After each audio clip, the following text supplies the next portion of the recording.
আমার ছেলে নিতাই আজ আমাকে বিয়ে করেছে। হ্যাঁ, তোমরা ঠিক শুনেছ, আমার নিজের ছেলে আমাকে বিয়ে করেছে।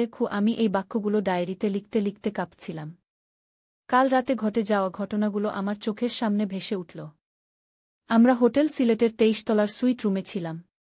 নিতাই তখন আমার হাত ধরে বলল, মা, আজ থেকে আমরা স্বামী স্ত্রী। আমি সেই পাগল ছেলের দিকে অবাক হয়ে তাকালাম। তার চোখে দৃঢ় সংকল্প। বাইরে বৃষ্টি হচ্ছিল, যেন সারা শহর ভাসিয়ে নিয়ে যাবে। আমি নিতাইকে ধাক্কা দিয়ে সরিয়ে দিলাম। তুই পাগল হয়ে গিয়েছিস। মা ছেলে কখনো বিয়ে করতে পারে? এটা পাপ। তার জবাবে সে আমাকে টেনে নিয়ে বলল, আমার কাছে তুমি শুধু মা নও, তুমি একজন নারী যাকে আমি চাই। আজ থেকে আমরা নতুন জীবন শুরু করব। এই ফাইলগুলোতে আমাদের নতুন পরিচয়পত্র আছে। তুমি অ্যান্টারা, আমার স্ত্রী গো। আমার তখন এক অদ্ভুত অনুভূতি হল। যে ছেলেটিকে আমি কোলে করে মানুষ করেছি, সেই ছেলেটি আজ আমাকে নতুন চোখে দেখছে। আমার বয়স 40। 27 বছর আগে আমি যখন 13 বছর বয়সে নিতাইকে জন্ম দিয়েছিলাম, তখন কি ভেবেছিলাম যে একদিন সে আমাকে বিয়ে করবে? আমি তার দিকে তাকালাম। নিতাই এখন 27 বছরের স্বাস্থ্যবান যুবক।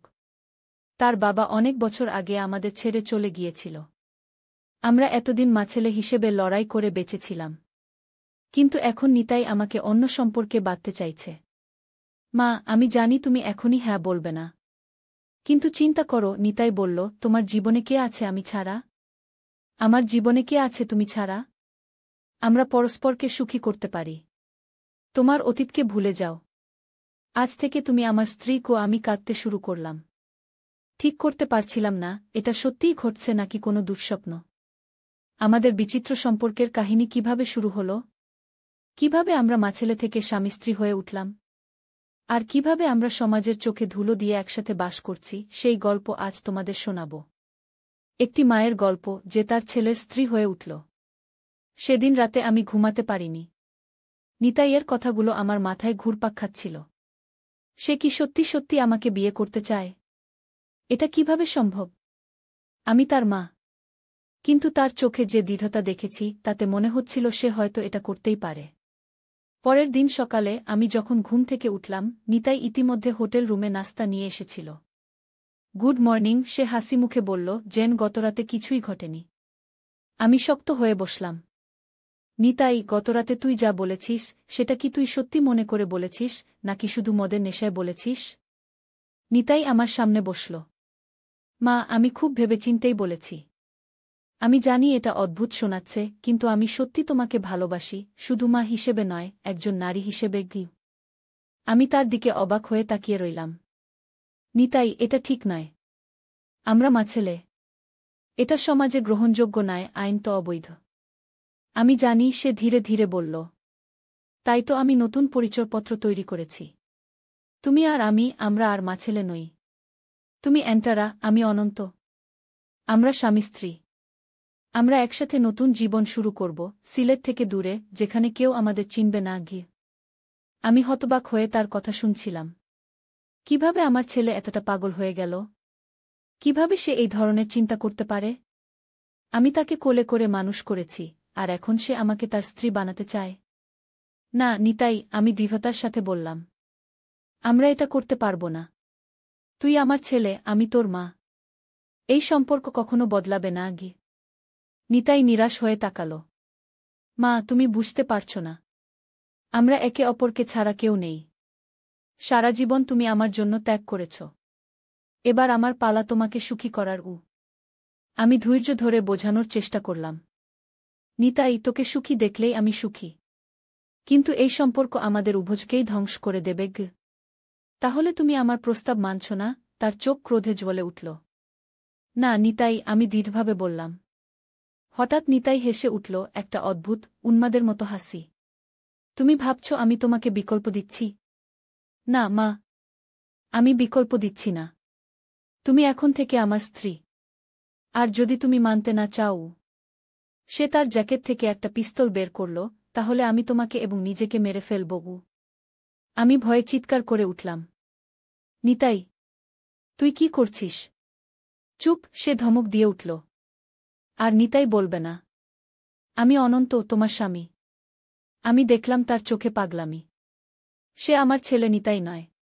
এ কোনো অন্য মানুষ যাকে আমি চিনি না। ঠিক আছে, আমি ভয়ে ভয়ে বললাম। আমি রাজি আছি। আমি তোমার স্ত্রী হব। কিন্তু দয়া করে ওটা নামাও। নিতাই, না, এখন থেকে অনন্ত পিস্তল নামালো আর আমার কাছে এগিয়ে এলো। তুমি সঠিক সিদ্ধান্ত নিয়েছ অ্যান্টারা, সে আমার গালে হাত রাখল। আমরা এখন থেকে খুব সুখে থাকব। আমি মনে মনে স্থির করলাম আমাকে এখান থেকে পালাতে হবে। কিন্তু এখন নয়। আমাকে অপেক্ষা করতে হবে সঠিক সময়ের জন্য। সেই রাতে নিতাই আমাকে বলল যে আমরা পরের দিন সিলেট ছেড়ে চলে যাব। আমাদের জন্য টিকিট করে ফেলেছি, সে বলল। আমরা কক্সবাজার যাব। সেখানে আমাদের নতুন বাড়ি আছে, যেখানে আমরা স্বামী-স্ত্রী হিসেবে থাকব। আমি মাথা নেড়ে সম্মতি জানালাম, যেন আমি সত্যি সত্যি রাজি আছি। কিন্তু আমার মনের ভিতরে ভয়ানক ভয় আর অবিশ্বাস। আমার নিজের ছেলে আমাকে অপহরণ করেছে, আর এখন আমাকে জোর করে তার স্ত্রী হতে বাধ্য করছে। রাতে যখন নিতাই ঘুমিয়ে পড়ল, আমি ধীরে ধীরে বিছানা থেকে নামলাম। আমাকে এখনই পালাতে হবে। আমি আমার ফোন আর কিছু টাকা নিয়ে দরজার দিকে এগোলাম। কিন্তু যেই আমি দরজার হাতল ধরলাম, অমনি লাইট জ্বলে উঠল। কোথায় যাচ্ছ, মা? নিতাইয়ের কণ্ঠ আমার পিছন থেকে ভেসে এলো। আমি ধীরে ধীরে ঘুরে দাঁড়ালাম। আমি শুধু বাথরুমে যাচ্ছিলাম। মিথ্যা কথা, সে দৃঢ়কণ্ঠে বলল। তুমি পালাতে চাইছ, কিন্তু আমি তোমাকে যেতে দেব না। আর একবার তার হাতে পিস্তল, এবার সেটা সরাসরি আমার দিকে তাক করা। বিছানায় ফিরে যাও, সে আদেশ দিল। আমি হতাশায় বিছানায় ফিরে গেলাম।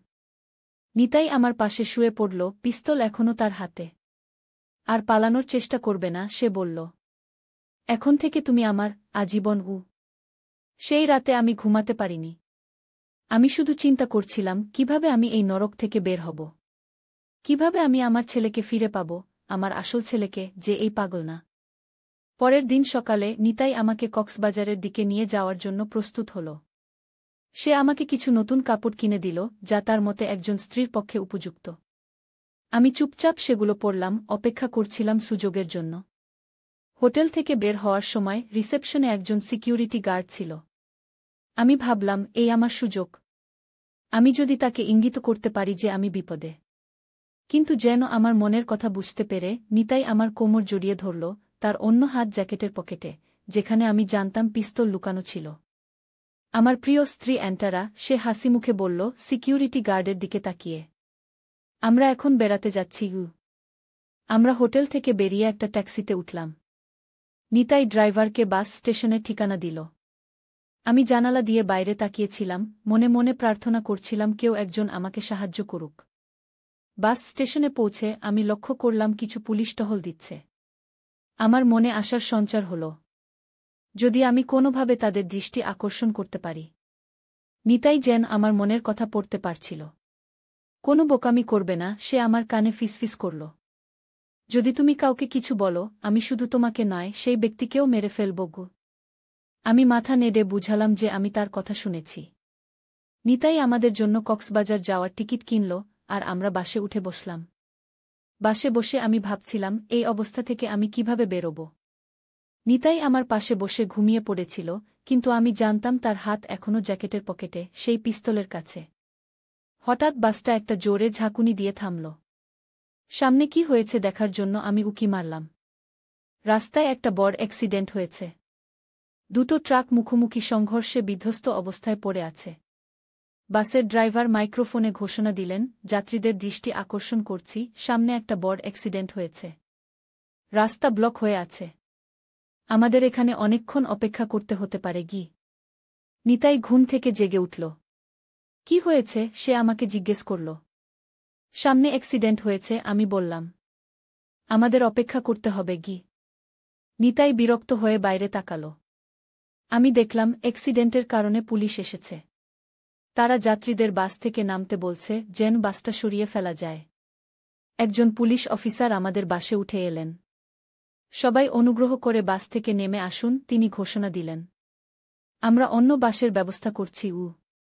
যাত্রীরা একে একে বাস থেকে নামতে শুরু করল। নিতাই আমার হাত ধরে শক্ত করে বসে রইল। আমরা নামব না, সে বলল। আমি কাউকে বিশ্বাস করি না।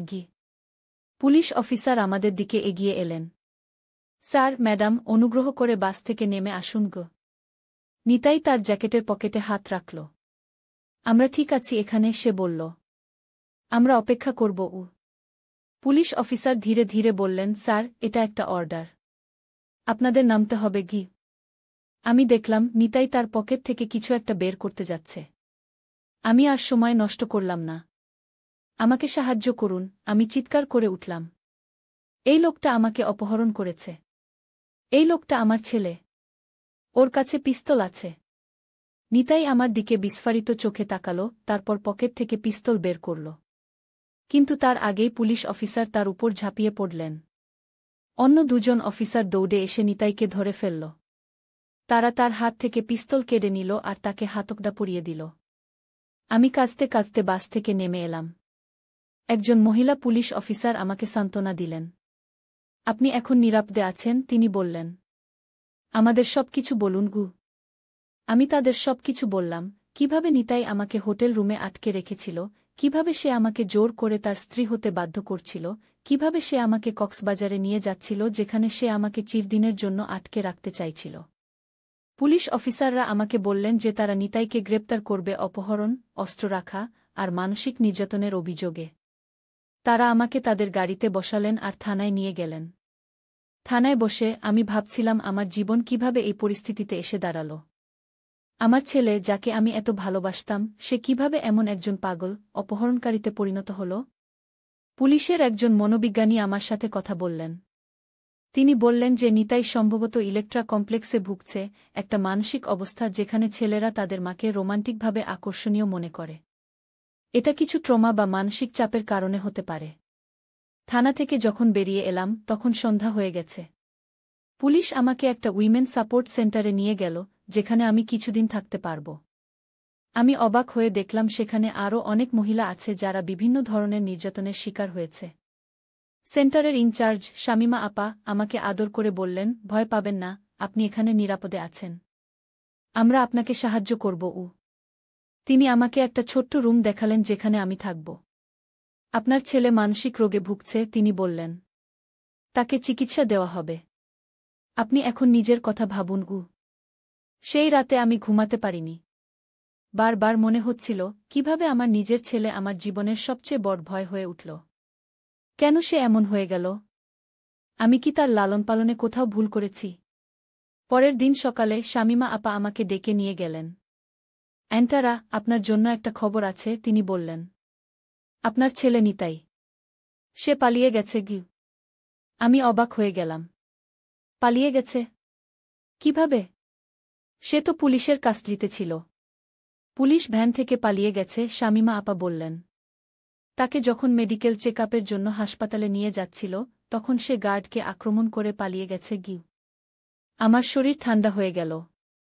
যদি নিতাই পালিয়ে থাকে তাহলে সে হয়তো আবার আমার খোঁজে আসবে। আমি এখন কি করব? আমি ভয়ে জিজ্ঞাসা করলাম। আপনাকে এখান থেকে সরিয়ে ফেলতে হবে, শামিমা আপা দৃঢ়তার সাথে বললেন। আমাদের কুমিল্লায় একটা সেন্টার আছে। আপনাকে সেখানে পাঠিয়ে দেব। সেখানে আপনি কিছুদিন লুকিয়ে থাকতে পারবেন, যতক্ষণ না পুলিশ আপনার ছেলেকে ধরে গি। সেদিন বিকেলেই আমি কুমিল্লার দিকে রওনা দিলাম। শামিমা আপা আমাকে একজন মহিলা গার্ডের সাথে পাঠালেন। নিরাপদে থাকবেন, তিনি আমাকে বিদায় দিলেন। কুমিল্লা যাওয়ার পথে আমি জানালা দিয়ে বাইরের প্রকৃতি দেখছিলাম। সবুজ মাঠ, গ্রাম, ছোট ছোট শহর, সবকিছু যেন আমার চোখে অন্যরকম দেখাচ্ছিল। আমি এতদিন শুধু নিতাইকে নিয়েই ভাবতাম। আমার জীবনের সবকিছু ছিল তাকে ঘিরে। কিন্তু এখন আমি বুঝতে পারছিলাম আমার নিজের জীবনও আছে। আমাকে এখন নিজেকে নিয়ে ভাবতে হবে। কুমিল্লা পৌঁছে আমাদের গাড়ি সোজা একটা পুরনো বাড়ির সামনে এসে থামল। এটা ছিল উইমেন সাপোর্ট সেন্টারের কুমিল্লা শাখা। বাইরে থেকে দেখলে মনে হবে এটা একটা সাধারণ বাড়ি। কিন্তু ভিতরে অনেক মহিলা আশ্রয় নিয়েছে যারা নানা ধরনের নির্যাতনের শিকার হয়েছে। সেন্টারের প্রধান রেহানা আপা আমাকে স্বাগত জানালেন। অ্যান্টারা, আপনি এখানে নিরাপদে আছেন, তিনি বললেন। আমাদের এখানে কেউ খুঁজে পাবে না গি। আমি তাকে ধন্যবাদ দিলাম আর আমার নতুন রুমে চলে গেলাম। রুমটা ছোট কিন্তু পরিষ্কার। একটা ছোট বিছানা, একটা টেবিল আর একটা আলমারি। এই হবে আমার নতুন ঘর, যতদিন না আমার ছেলেকে ধরা হয়। রাতে আমি লক্ষ্য করলাম সেন্টারে আরও অনেক মহিলা আছে। কেউ স্বামীর নির্যাতন থেকে পালিয়ে এসেছে, কেউ পারিবারিক সহিংসতার শিকার হয়েছে, কেউ বা মানব পাচারের হাত থেকে উদ্ধার পেয়েছে। তাদের প্রত্যেকের একটা করে গল্প আছে, প্রত্যেকেই কোনো না কোনোভাবে ভুক্তভোগী। আমি তাদের সাথে কথা বললাম, তাদের গল্প শুনলাম। এক মহিলা, শাবনম, আমাকে বললেন, আমার স্বামী আমাকে প্রতিদিন মারত। আমি 5 বছর সহ্য করেছি, তারপর একদিন পালিয়ে এসেছি। আরেক মহিলা, রুমা, বললেন, আমার পরিবার আমাকে জোর করে বিয়ে দিতে চেয়েছিল। আমি চাইনি, তাই তারা আমাকে বাড়ি থেকে বের করে দিয়েছে। তাদের গল্প শুনে আমি বুঝলাম, আমি একা নই। এই পৃথিবীতে অনেক মহিলা আছে যারা নানা ধরনের নির্যাতনের শিকার হয়েছে। আমার নিজের ছেলে আমাকে অপহরণ করেছে, এটা অবশ্যই একটা অদ্ভুত ঘটনা, কিন্তু নির্যাতনের ধরন যাই হোক না কেন, ব্যথা একই রকম। কয়েকদিন পরে এক রাতে রেহানা আপা আমাকে ডেকে নিয়ে গেলেন। তার চোখমুখ চিন্তিত দেখাচ্ছিল। অ্যান্টারা, পুলিশ থেকে খবর এসেছে, তিনি বললেন। তোমার ছেলে নিতাইকে কুমিল্লার কাছে দেখা গেছে। আমার হৃদস্পন্দন বেড়ে গেল। কি? সে এখানে?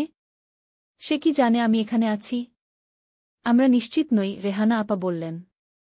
কিন্তু সে হয়তো তোমার খোঁজ করতে করতে এখানে এসেছে। আমাদের তোমাকে আবার স্থানান্তর করতে হবে। আবার? আমি হতাশায় বললাম। আমি কতদিন এভাবে পালিয়ে বেড়াব? সে কি কখনোই আমাকে ছাড়বে না? রেহানা আপা আমার হাত ধরলেন। তোমাকে সাহসী হতে হবে, অ্যান্টারা। এবার আমরা তোমাকে রাজশাহীতে পাঠাব। সেখানে আমাদের একটা সিক্রেট সেন্টার আছে। সে জায়গাটা খুব নিরাপদ। তোমার ছেলে সেখানে তোমাকে খুঁজে পাবে না। পরের দিন ভোরে আমি আবার যাত্রা শুরু করলাম, এবার রাজশাহীর দিকে। এবার আমার সাথে 2 জন গার্ড ছিল। আমরা কুমিল্লা থেকে প্রথমে ট্রেন ধরে ঢাকা, তারপর ঢাকা থেকে বাস ধরে রাজশাহী যাব। ট্রেনে বসে আমি ভাবছিলাম কতদিন এভাবে পালিয়ে বেড়াতে হবে। আমার সারা জীবন কি এভাবেই কাটবে, এক শহর থেকে আরেক শহরে, সবসময় ভয়ে ভয়ে?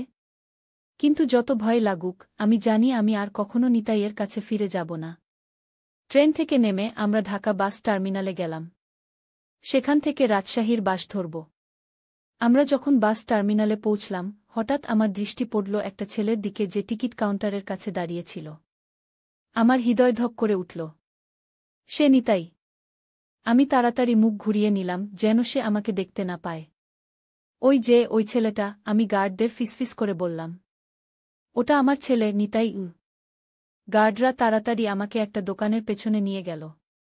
আপনি এখানে অপেক্ষা করুন, একজন গার্ড বললেন। আমরা পুলিশকে ফোন করছি। আমি ভয়ে কাঁপছিলাম। যদি নিতাই আমাকে দেখে ফেলে? যদি সে আবার আমাকে ধরে নিয়ে যায়? গার্ডরা পুলিশকে ফোন করল।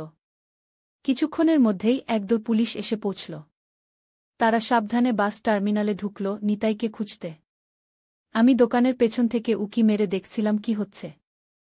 হঠাৎ আমি দেখলাম নিতাই পুলিশকে দেখে দৌড়ে পালাচ্ছে। পুলিশও তার পেছনে ছুটল। আমার বুক ধড়ফড় করছিল। এবার কি তারা নিতাইকে ধরতে পারবে? আমরা অপেক্ষা করছিলাম, হঠাৎ গুলির শব্দ শোনা গেল। 1 বার, 2 বার, 3 বার। তারপর সব শান্ত হয়ে গেল। কিছুক্ষণ পর একজন পুলিশ অফিসার আমাদের কাছে এলেন। সাসপেক্ট নিতাই খানকে গুলি করা হয়েছে, তিনি বললেন। সে পুলিশের দিকে পিস্তল তাক করেছিল, তাই আমাদের গুলি চালাতে হয়েছে। আমি স্তব্ধ হয়ে গেলাম। সে কিউ? সে মারা গেছে, পুলিশ অফিসার বললেন। আমার পা থেকে যেন শক্তি চলে গেল। আমি বসে পড়লাম। আমার ছেলে, যাকে আমি কোলে করে মানুষ করেছি, যে আমাকে অপহরণ করেছিল, যে আমাকে জোর করে তার স্ত্রী বানাতে চেয়েছিল, সে আর নেই। কিছুক্ষণ পর আমাকে থানায় নিয়ে যাওয়া হলো। সেখানে আমি নিতাইয়ের দেহ দেখলাম। তার মুখে এখনো সেই উন্মাদের হাসি। আমি কাঁদতে কাঁদতে বললাম, আমি তোকে এমন দেখতে চাইনি, নিতাই। আমি তোকে সুস্থ দেখতে চেয়েছিলাম। পরের কয়েকদিন আমার জীবনের সবচেয়ে কঠিন সময় ছিল। আমি নিতাইয়ের লাশ নিয়ে আমাদের পুরনো বাড়িতে ফিরে গেলাম। সেখানে তাকে দাফন করলাম। আমাদের পাড়ার লোকজন অবাক হয়ে আমাকে দেখছিল, তারা জানতই না আমি কোথায় ছিলাম এতদিন, কেনই বা নিতাই মারা গেল। আমি তাদের সত্যি ঘটনা বলিনি। বললাম নিতাই একটা অ্যাক্সিডেন্টে মারা গেছে। তারা বিশ্বাস করল বা না করল, আমি জানি না। নিতাইয়ের মৃত্যুর পর আমি একা হয়ে গেলাম। আমার জীবনে আর কেউ ছিল না।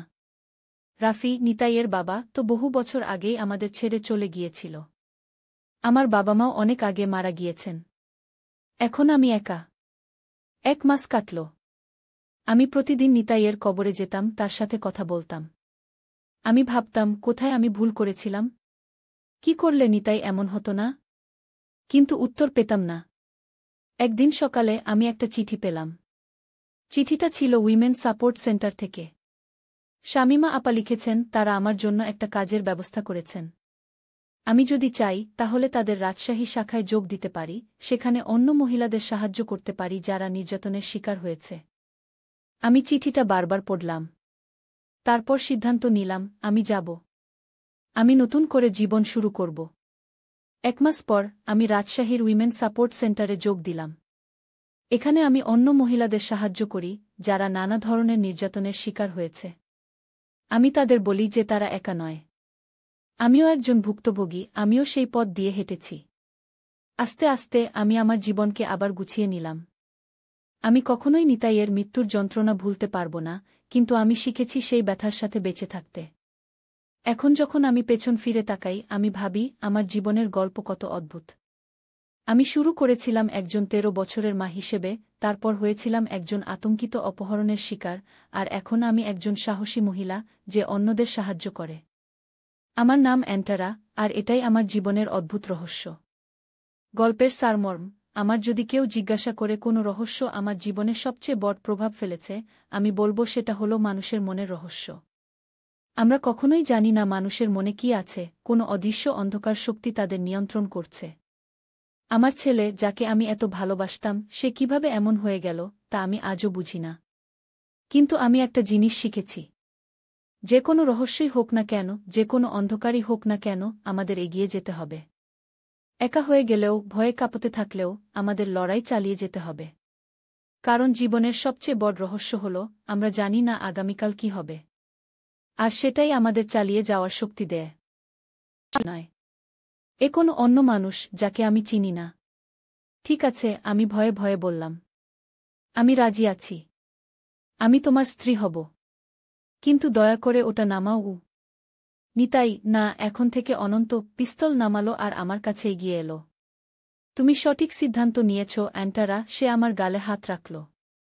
আমরা এখন থেকে খুব সুখে থাকব। আমি মনে মনে স্থির করলাম আমাকে এখান থেকে পালাতে হবে। কিন্তু এখন নয়। আমাকে অপেক্ষা করতে হবে সঠিক সময়ের জন্য। সেই রাতে নিতাই আমাকে বলল যে আমরা পরের দিন সিলেট ছেড়ে চলে যাব। আমাদের জন্য টিকিট করে ফেলেছি, সে বলল। আমরা কক্সবাজার যাব। সেখানে আমাদের নতুন বাড়ি আছে, যেখানে আমরা স্বামী-স্ত্রী হিসেবে থাকব। আমি মাথা নেড়ে সম্মতি জানালাম, যেন আমি সত্যি সত্যি রাজি আছি। কিন্তু আমার মনের ভিতরে ভয়ানক ভয় আর অবিশ্বাস।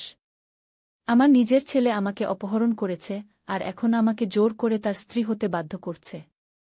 রাতে যখন নিতাই ঘুমিয়ে পড়ল, আমি ধীরে ধীরে বিছানা থেকে নামলাম। আমাকে এখনই পালাতে হবে। আমি আমার ফোন আর কিছু টাকা নিয়ে দরজার দিকে এগোলাম।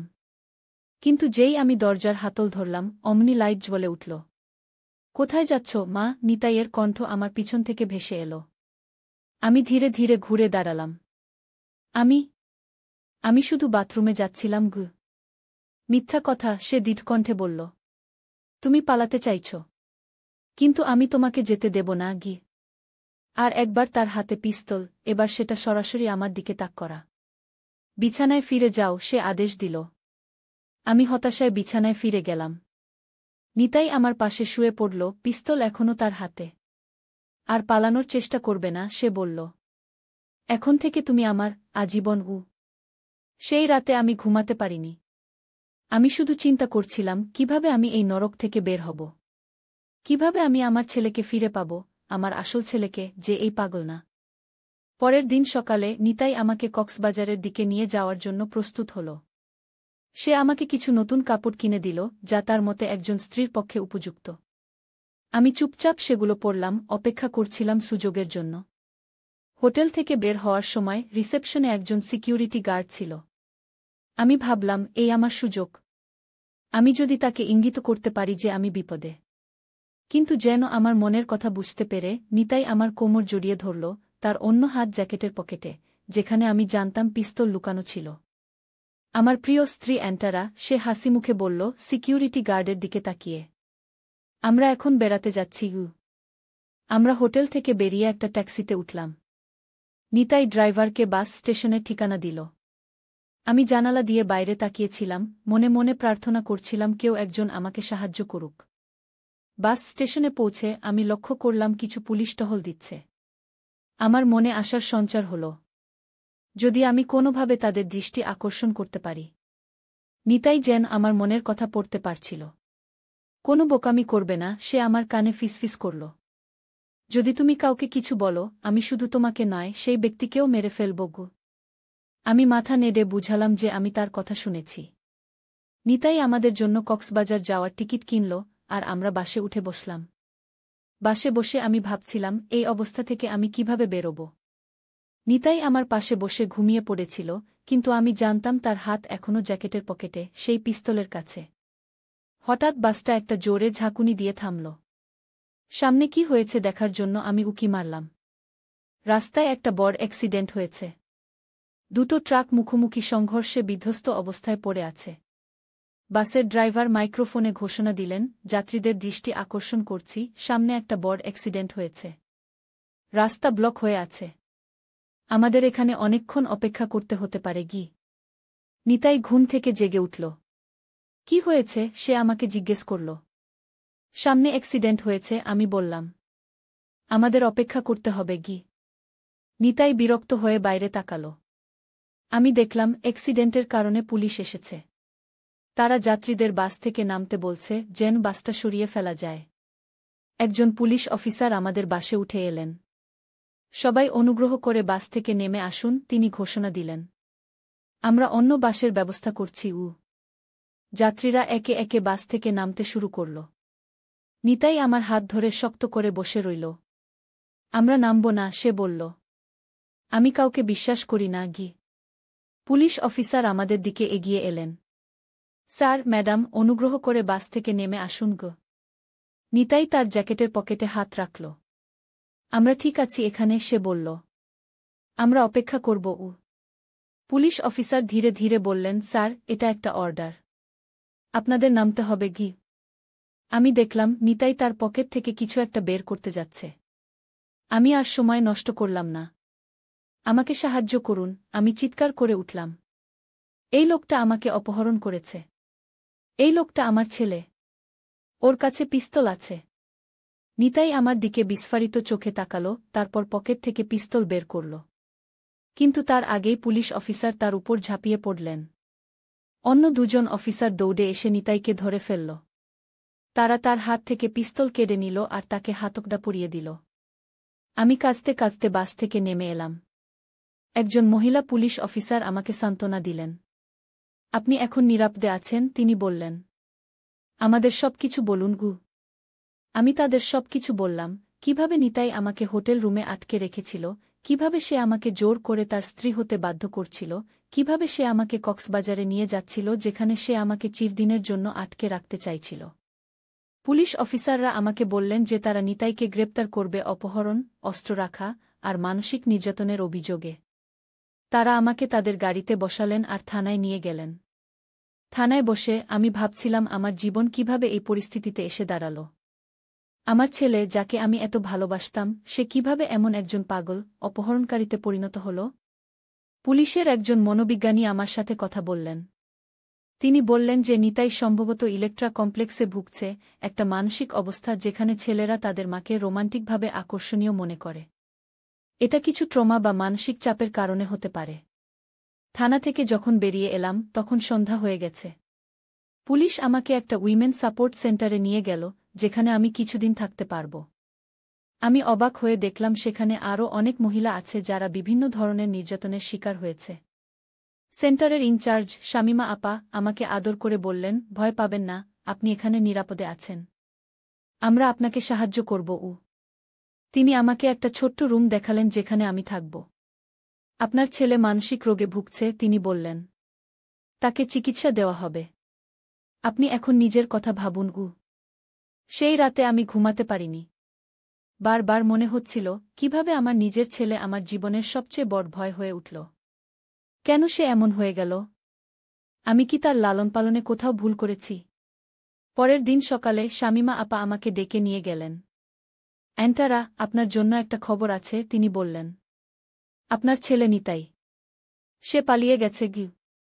আমি অবাক হয়ে গেলাম। পালিয়ে গেছে? কিভাবে? সে তো পুলিশের কাস্টডিতে ছিল। পুলিশ ভ্যান থেকে পালিয়ে গেছে, শামীমা আপা বললেন। তাকে যখন মেডিকেল চেকআপের জন্য হাসপাতালে নিয়ে যাচ্ছিল, তখন সে গার্ডকে আক্রমণ করে পালিয়ে গেছে গি। আমার শরীর ঠান্ডা হয়ে গেল। যদি নিতাই পালিয়ে থাকে তাহলে সে হয়তো আবার আমার খোঁজে আসবে। আমি এখন কি করব? আমি ভয়ে জিজ্ঞাসা করলাম। আপনাকে এখান থেকে সরিয়ে ফেলতে হবে, শামীমা আপা দৃঢ়তার সাথে বললেন। আমাদের কুমিল্লায় একটা সেন্টার আছে। আপনাকে সেখানে পাঠিয়ে দেব। সেখানে আপনি কিছুদিন লুকিয়ে থাকতে পারবেন, যতক্ষণ না পুলিশ আপনার ছেলেকে ধরে গি।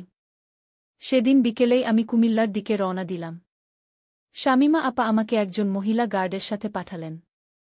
নিরাপদে থাকবেন, তিনি আমাকে বিদায় দিলেন। কুমিল্লা যাওয়ার পথে আমি জানালা দিয়ে বাইরের প্রকৃতি দেখছিলাম। সবুজ মাঠ, গ্রাম, ছোট ছোট শহর, সবকিছু যেন আমার চোখে অন্যরকম দেখাচ্ছিল। আমি এতদিন শুধু নিতাইকে নিয়েই ভাবতাম। আমার জীবনের সবকিছু ছিল তাকে ঘিরে। কিন্তু এখন আমি বুঝতে পারছিলাম আমার নিজের জীবনও আছে। আমাকে এখন নিজেকে নিয়ে ভাবতে হবে। কুমিল্লা পৌঁছে আমাদের গাড়ি সোজা একটা পুরনো বাড়ির সামনে এসে থামল। এটা ছিল উইমেন সাপোর্ট সেন্টারের কুমিল্লা শাখা। বাইরে থেকে দেখলে মনে হবে এটা একটা সাধারণ বাড়ি। কিন্তু ভিতরে অনেক মহিলা আশ্রয় নিয়েছে যারা নানা ধরনের নির্যাতনের শিকার হয়েছে। সেন্টারের প্রধান রেহানা আপা আমাকে স্বাগত জানালেন। অ্যান্টারা, আপনি এখানে নিরাপদে আছেন, তিনি বললেন। আমাদের এখানে কেউ খুঁজে পাবে না গি। আমি তাকে ধন্যবাদ দিলাম আর আমার নতুন রুমে চলে গেলাম। রুমটা ছোট কিন্তু পরিষ্কার। একটা ছোট বিছানা, একটা টেবিল আর একটা আলমারি। এই হবে আমার নতুন ঘর, যতদিন না আমার ছেলেকে ধরা হয়। রাতে আমি লক্ষ্য করলাম সেন্টারে আরও অনেক মহিলা আছে। কেউ স্বামীর নির্যাতন থেকে পালিয়ে এসেছে, কেউ পারিবারিক সহিংসতার শিকার হয়েছে, কেউ বা মানব পাচারের হাত থেকে উদ্ধার পেয়েছে। তাদের প্রত্যেকের একটা করে গল্প আছে, প্রত্যেকেই কোনো না কোনোভাবে ভুক্তভোগী। আমি তাদের সাথে কথা বললাম, তাদের গল্প শুনলাম। এক মহিলা, শাবনম, আমাকে বললেন, আমার স্বামী আমাকে প্রতিদিন মারত। আমি 5 বছর সহ্য করেছি, তারপর একদিন পালিয়ে এসেছি। আরেক মহিলা, রুমা, বললেন, আমার পরিবার আমাকে জোর করে বিয়ে দিতে চেয়েছিল। আমি চাইনি, তাই তারা আমাকে বাড়ি থেকে বের করে দিয়েছে গি। তাদের গল্প শুনে আমি বুঝলাম আমি একা নই। এই পৃথিবীতে অনেক মহিলা আছে যারা নানা ধরনের নির্যাতনের শিকার হয়েছে। আমার নিজের ছেলে আমাকে অপহরণ করেছে, এটা অবশ্যই একটা অদ্ভুত ঘটনা, কিন্তু নির্যাতনের ধরন যাই হোক না কেন, ব্যথা একই রকম। কয়েকদিন পরে এক রাতে রেহানা আপা আমাকে ডেকে নিয়ে গেলেন। তার চোখমুখ চিন্তিত দেখাচ্ছিল। অ্যান্টারা, পুলিশ থেকে খবর এসেছে, তিনি বললেন। তোমার ছেলে নিতাইকে কুমিল্লার কাছে দেখা গেছে গি। আমার হৃদস্পন্দন বেড়ে গেল। কি? সে এখানে? সে কি জানে আমি এখানে আছি? আমরা নিশ্চিত নই, রেহানা আপা বললেন। কিন্তু সে হয়তো তোমার খোঁজ করতে করতে এখানে এসেছে। আমাদের তোমাকে আবার স্থানান্তর করতে হবে গি। আবার? আমি হতাশায় বললাম। আমি কতদিন এভাবে পালিয়ে বেড়াব? সে কি কখনোই আমাকে ছাড়বে না? রেহানা আপা আমার হাত ধরলেন। তোমাকে সাহসী হতে হবে, অ্যান্টারা। এবার আমরা তোমাকে রাজশাহীতে পাঠাব। সেখানে আমাদের একটা সিক্রেট সেন্টার আছে। সে জায়গাটা খুব নিরাপদ। তোমার ছেলে সেখানে তোমাকে খুঁজে পাবে না গি। পরের দিন ভোরে আমি আবার যাত্রা শুরু করলাম, এবার রাজশাহীর দিকে। এবার আমার সাথে 2 জন গার্ড ছিল। আমরা কুমিল্লা থেকে প্রথমে ট্রেন ধরে ঢাকা, তারপর ঢাকা থেকে বাস ধরে রাজশাহী যাব। ট্রেনে বসে আমি ভাবছিলাম কতদিন এভাবে পালিয়ে বেড়াতে হবে। আমার সারা জীবন কি এভাবেই কাটবে, এক শহর থেকে আরেক শহরে, সবসময় ভয়ে ভয়ে? কিন্তু যত ভয় লাগুক, আমি জানি আমি আর কখনো নিতাইয়ের কাছে ফিরে যাব না। ট্রেন থেকে নেমে আমরা ঢাকা বাস টার্মিনালে গেলাম। সেখান থেকে রাজশাহীর বাস ধরব। আমরা যখন বাস টার্মিনালে পৌঁছলাম, হঠাৎ আমার দৃষ্টি পড়ল একটা ছেলের দিকে যে টিকিট কাউন্টারের কাছে দাঁড়িয়েছিল। আমার হৃদয় ধক করে উঠল। সে নিতাই। আমি তাড়াতাড়ি মুখ ঘুরিয়ে নিলাম, যেন সে আমাকে দেখতে না পায়। ওই ছেলেটা, আমি গার্ডদের ফিসফিস করে বললাম। ওটা আমার ছেলে, নিতাই। গার্ডরা তাড়াতাড়ি আমাকে একটা দোকানের পেছনে নিয়ে গেল। আপনি এখানে অপেক্ষা করুন, একজন গার্ড বললেন। আমরা পুলিশকে ফোন করছি। আমি ভয়ে কাঁপছিলাম। যদি নিতাই আমাকে দেখে ফেলে? যদি সে আবার আমাকে ধরে নিয়ে যায়? গার্ডরা পুলিশকে ফোন করল। কিছুক্ষণের মধ্যেই একদল পুলিশ এসে পৌঁছল। তারা সাবধানে বাস টার্মিনালে ঢুকল নিতাইকে খুঁজতে। আমি দোকানের পেছন থেকে উকি মেরে দেখছিলাম কি হচ্ছে। হঠাৎ আমি দেখলাম নিতাই পুলিশকে দেখে দৌড়ে পালাচ্ছে। পুলিশও তার পেছনে ছুটল। আমার বুক ধড়ফড় করছিল। এবার কি তারা নিতাইকে ধরতে পারবে? আমরা অপেক্ষা করছিলাম, হঠাৎ গুলির শব্দ শোনা গেল। একবার, দুবার, তিনবার। তারপর সব শান্ত হয়ে গেল। কিছুক্ষণ পর একজন পুলিশ অফিসার আমাদের কাছে এলেন। সাসপেক্ট নিতাই খানকে গুলি করা হয়েছে, তিনি বললেন। সে পুলিশের দিকে পিস্তল তাক করেছিল, তাই আমাদের গুলি চালাতে হয়েছে। আমি স্তব্ধ হয়ে গেলাম। সে কিউ? সে মারা গেছে, পুলিশ অফিসার বললেন। আমার পা থেকে যেন শক্তি চলে গেল। আমি বসে পড়লাম। আমার ছেলে, যাকে আমি কোলে করে মানুষ করেছি, যে আমাকে অপহরণ করেছিল, যে আমাকে জোর করে তার স্ত্রী বানাতে চেয়েছিল, সে আর নেই। কিছুক্ষণ পর আমাকে থানায় নিয়ে যাওয়া হল। সেখানে আমি নিতাইয়ের দেহ দেখলাম। তার মুখে এখনও সেই উন্মাদের হাসি। আমি কাঁদতে কাঁদতে বললাম, আমি তোকে এমন দেখতে চাইনি নিতাই। আমি তোকে সুস্থ দেখতে চেয়েছিলাম। পরের কয়েকদিন আমার জীবনের সবচেয়ে কঠিন সময় ছিল। আমি নিতাইয়ের লাশ নিয়ে আমাদের পুরনো বাড়িতে ফিরে গেলাম। সেখানে তাকে দাফন করলাম। আমাদের পাড়ার লোকজন অবাক হয়ে আমাকে দেখছিল, তারা জানতই না আমি কোথায় ছিলাম এতদিন, কেনই বা নিতাই মারা গেল। আমি তাদের সত্যি ঘটনা বলিনি। বললাম নিতাই একটা অ্যাক্সিডেন্টে মারা গেছে। তারা বিশ্বাস করল বা না করল আমি জানি না। নিতাইয়ের মৃত্যুর পর আমি একা হয়ে গেলাম। আমার জীবনে আর কেউ ছিল না। রাফি, নিতাইয়ের বাবা, তো বহু বছর আগেই আমাদের ছেড়ে চলে গিয়েছিল। আমার বাবা মাও অনেক আগে মারা গিয়েছেন। এখন আমি একা। 1 মাস কাটল। আমি প্রতিদিন নিতাইয়ের কবরে যেতাম, তার সাথে কথা বলতাম। আমি ভাবতাম, কোথায় আমি ভুল করেছিলাম? কি করলে নিতাই এমন হতো না? কিন্তু উত্তর পেতাম না। একদিন সকালে আমি একটা চিঠি পেলাম। চিঠিটা ছিল উইমেন সাপোর্ট সেন্টার থেকে। শামিমা আপা লিখেছেন, তারা আমার জন্য একটা কাজের ব্যবস্থা করেছেন। আমি যদি চাই, তাহলে তাদের রাজশাহী শাখায় যোগ দিতে পারি, সেখানে অন্য মহিলাদের সাহায্য করতে পারি যারা নির্যাতনের শিকার হয়েছে। আমি চিঠিটা বারবার পড়লাম। তারপর সিদ্ধান্ত নিলাম, আমি যাব। আমি নতুন করে জীবন শুরু করব। 1 মাস পর আমি রাজশাহীর উইমেন সাপোর্ট সেন্টারে যোগ দিলাম। এখানে আমি অন্য মহিলাদের সাহায্য করি, যারা নানা ধরনের নির্যাতনের শিকার হয়েছে। আমি তাদের বলি যে তারা একা নয়। আমিও একজন ভুক্তভোগী, আমিও সেই পথ দিয়ে হেঁটেছি। আস্তে আস্তে আমি আমার জীবনকে আবার গুছিয়ে নিলাম। আমি কখনোই নিতাইয়ের মৃত্যুর যন্ত্রণা ভুলতে পারব না, কিন্তু আমি শিখেছি সেই ব্যথার সাথে বেঁচে থাকতে। এখন যখন আমি পেছন ফিরে তাকাই, আমি ভাবি আমার জীবনের গল্প কত অদ্ভুত। আমি শুরু করেছিলাম একজন 13 বছরের মা হিসেবে, তারপর হয়েছিলাম একজন আতঙ্কিত অপহরণের শিকার, আর এখন আমি একজন সাহসী মহিলা, যে অন্যদের সাহায্য করে। আমার নাম অ্যান্টারা, আর এটাই আমার জীবনের অদ্ভুত রহস্য। গল্পের সারমর্ম, আমার যদি কেউ জিজ্ঞাসা করে কোনো রহস্য আমার জীবনে সবচেয়ে বড় প্রভাব ফেলেছে, আমি বলবো সেটা হলো মানুষের মনের রহস্য। আমরা কখনোই জানি না মানুষের মনে কি আছে, কোনো অদৃশ্য অন্ধকার শক্তি তাদের নিয়ন্ত্রণ করছে। আমার ছেলে, যাকে আমি এত ভালোবাসতাম, সে কিভাবে এমন হয়ে গেল, তা আমি আজও বুঝি না। কিন্তু আমি একটা জিনিস শিখেছি। যে কোনো রহস্যই হোক না কেন, যে কোনো অন্ধকারই হোক না কেন, আমাদের এগিয়ে যেতে হবে। একা হয়ে গেলেও, ভয়ে কাঁপতে থাকলেও, আমাদের লড়াই চালিয়ে যেতে হবে। কারণ জীবনের সবচেয়ে বড় রহস্য হল, আমরা জানি না আগামীকাল কি হবে।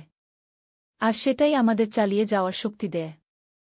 নয় এ কোনো অন্য মানুষ, যাকে আমি চিনি না। ঠিক আছে, আমি ভয়ে ভয়ে বললাম। আমি রাজি আছি। আমি তোমার স্ত্রী হব। কিন্তু দয়া করে ওটা নামাও। নিতাই, না, এখন থেকে অনন্ত পিস্তল নামালো আর আমার কাছে এগিয়ে এলো। তুমি সঠিক সিদ্ধান্ত নিয়েছ অ্যান্টারা, সে আমার গালে হাত রাখল। আমরা এখন থেকে খুব সুখে থাকব। আমি মনে মনে স্থির করলাম, আমাকে এখান থেকে পালাতে হবে। কিন্তু এখন নয়। আমাকে অপেক্ষা করতে হবে সঠিক সময়ের জন্য। সেই রাতে নিতাই আমাকে বলল যে আমরা পরের দিন সিলেট ছেড়ে চলে যাব। আমাদের জন্য টিকিট করে ফেলেছি, সে বলল। আমরা কক্সবাজার যাব। সেখানে আমাদের নতুন বাড়ি আছে, যেখানে আমরা স্বামী-স্ত্রী হিসেবে থাকব। আমি মাথা নেড়ে সম্মতি জানালাম, যেন আমি সত্যি সত্যি রাজি আছি। কিন্তু আমার মনের ভিতরে ভয়ানক ভয় আর অবিশ্বাস। আমার নিজের ছেলে আমাকে অপহরণ করেছে, আর এখন আমাকে জোর করে তার স্ত্রী হতে বাধ্য করছে।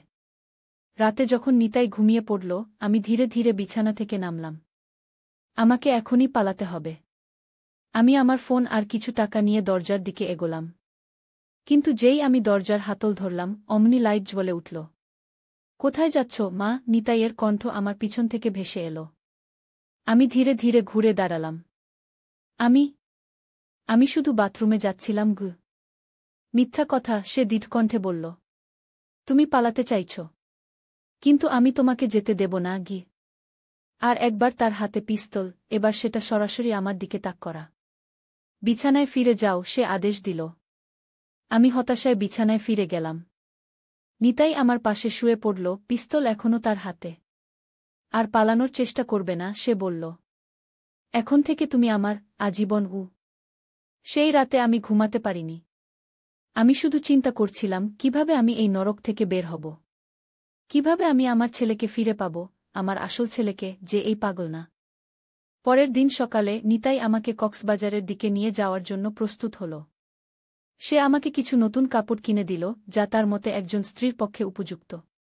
আমি চুপচাপ সেগুলো পরলাম, অপেক্ষা করছিলাম সুযোগের জন্য। হোটেল থেকে বের হওয়ার সময় রিসেপশনে একজন সিকিউরিটি গার্ড ছিল। আমি ভাবলাম, এই আমার সুযোগ। আমি যদি তাকে ইঙ্গিত করতে পারি যে আমি বিপদে।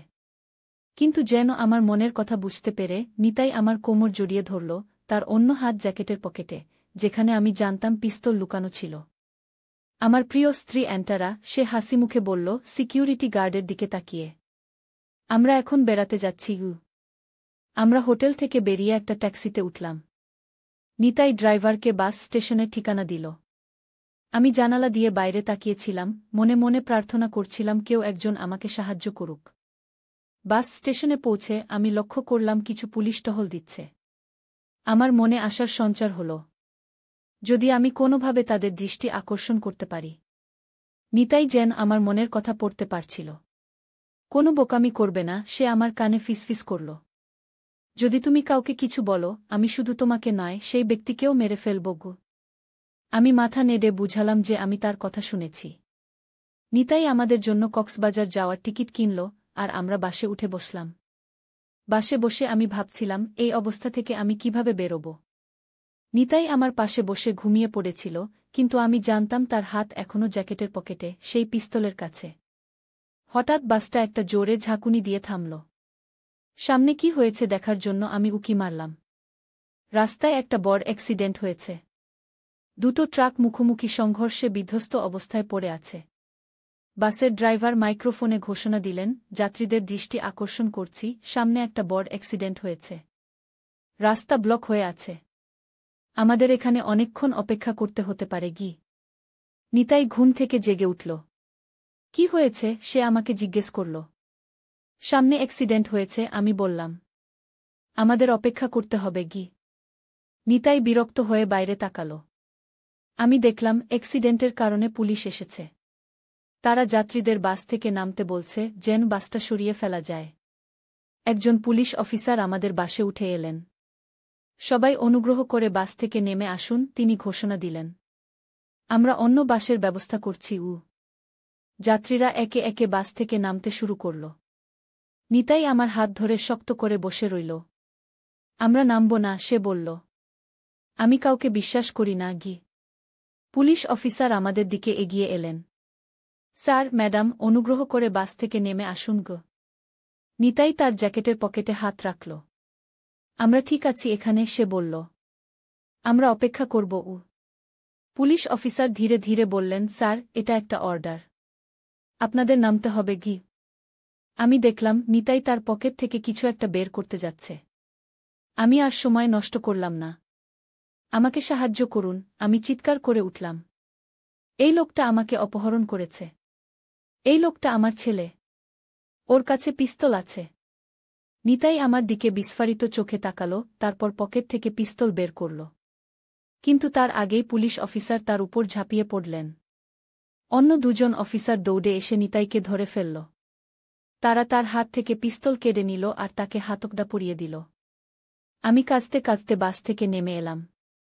একজন মহিলা পুলিশ অফিসার আমাকে সান্ত্বনা দিলেন। আপনি এখন নিরাপদে আছেন, তিনি বললেন। আমাদের সবকিছু বলুন গু। আমি তাদের সবকিছু বললাম, কিভাবে নিতাই আমাকে হোটেল রুমে আটকে রেখেছিল, কিভাবে সে আমাকে জোর করে তার স্ত্রী হতে বাধ্য করছিল, কিভাবে সে আমাকে কক্সবাজারে নিয়ে যাচ্ছিল যেখানে সে আমাকে চিরদিনের জন্য আটকে রাখতে চাইছিল। পুলিশ অফিসাররা আমাকে বললেন যে তারা নিতাইকে গ্রেপ্তার করবে অপহরণ, অস্ত্র রাখা আর মানসিক নির্যাতনের অভিযোগে। তারা আমাকে তাদের গাড়িতে বসালেন আর থানায় নিয়ে গেলেন। থানায় বসে আমি ভাবছিলাম আমার জীবন কিভাবে এই পরিস্থিতিতে এসে দাঁড়াল। আমার ছেলে, যাকে আমি এত ভালোবাসতাম, সে কিভাবে এমন একজন পাগল অপহরণকারীতে পরিণত হল। পুলিশের একজন মনোবিজ্ঞানী আমার সাথে কথা বললেন। তিনি বললেন যে নিতাই সম্ভবত ইলেকট্রা কমপ্লেক্সে ভুগছে, একটা মানসিক অবস্থা যেখানে ছেলেরা তাদের মাকে রোমান্টিকভাবে আকর্ষণীয় মনে করে। এটা কিছু ট্রমা বা মানসিক চাপের কারণে হতে পারে। থানা থেকে যখন বেরিয়ে এলাম তখন সন্ধ্যা হয়ে গেছে। পুলিশ আমাকে একটা উইমেন সাপোর্ট সেন্টারে নিয়ে গেল, যেখানে আমি কিছুদিন থাকতে পারব। আমি অবাক হয়ে দেখলাম সেখানে আরও অনেক মহিলা আছে যারা বিভিন্ন ধরনের নির্যাতনের শিকার হয়েছে। সেন্টারের ইনচার্জ শামিমা আপা আমাকে আদর করে বললেন, ভয় পাবেন না, আপনি এখানে নিরাপদে আছেন। আমরা আপনাকে সাহায্য করব। তিনি আমাকে একটা ছোট্ট রুম দেখালেন যেখানে আমি থাকব। আপনার ছেলে মানসিক রোগে ভুগছে, তিনি বললেন। তাকে চিকিৎসা দেওয়া হবে। আপনি এখন নিজের কথা ভাবুন। সেই রাতে আমি ঘুমাতে পারিনি। বারবার মনে হচ্ছিল কিভাবে আমার নিজের ছেলে আমার জীবনের সবচেয়ে বড় ভয় হয়ে উঠল। কেন সে এমন হয়ে গেল? আমি কি তার লালন পালনে কোথাও ভুল করেছি? পরের দিন সকালে শামিমা আপা আমাকে ডেকে নিয়ে গেলেন। অ্যান্টারা, আপনার জন্য একটা খবর আছে, তিনি বললেন। আপনার ছেলে নিতাই। সে পালিয়ে গেছে। আমি অবাক হয়ে গেলাম। পালিয়ে গেছে? কিভাবে? সে তো পুলিশের কাস্টডিতে ছিল। পুলিশ ভ্যান থেকে পালিয়ে গেছে, শামিমা আপা বললেন। তাকে যখন মেডিকেল চেকআপের জন্য হাসপাতালে নিয়ে যাচ্ছিল তখন সে গার্ডকে আক্রমণ করে পালিয়ে গেছে। আমার শরীর ঠান্ডা হয়ে গেল। যদি নিতাই পালিয়ে থাকে তাহলে সে হয়তো আবার আমার খোঁজে আসবে। আমি এখন কি করব? আমি ভয়ে জিজ্ঞাসা করলাম। আপনাকে এখান থেকে সরিয়ে ফেলতে হবে, শামিমা আপা দৃঢ়তার সাথে বললেন। আমাদের কুমিল্লায় একটা সেন্টার আছে। আপনাকে সেখানে পাঠিয়ে দেব।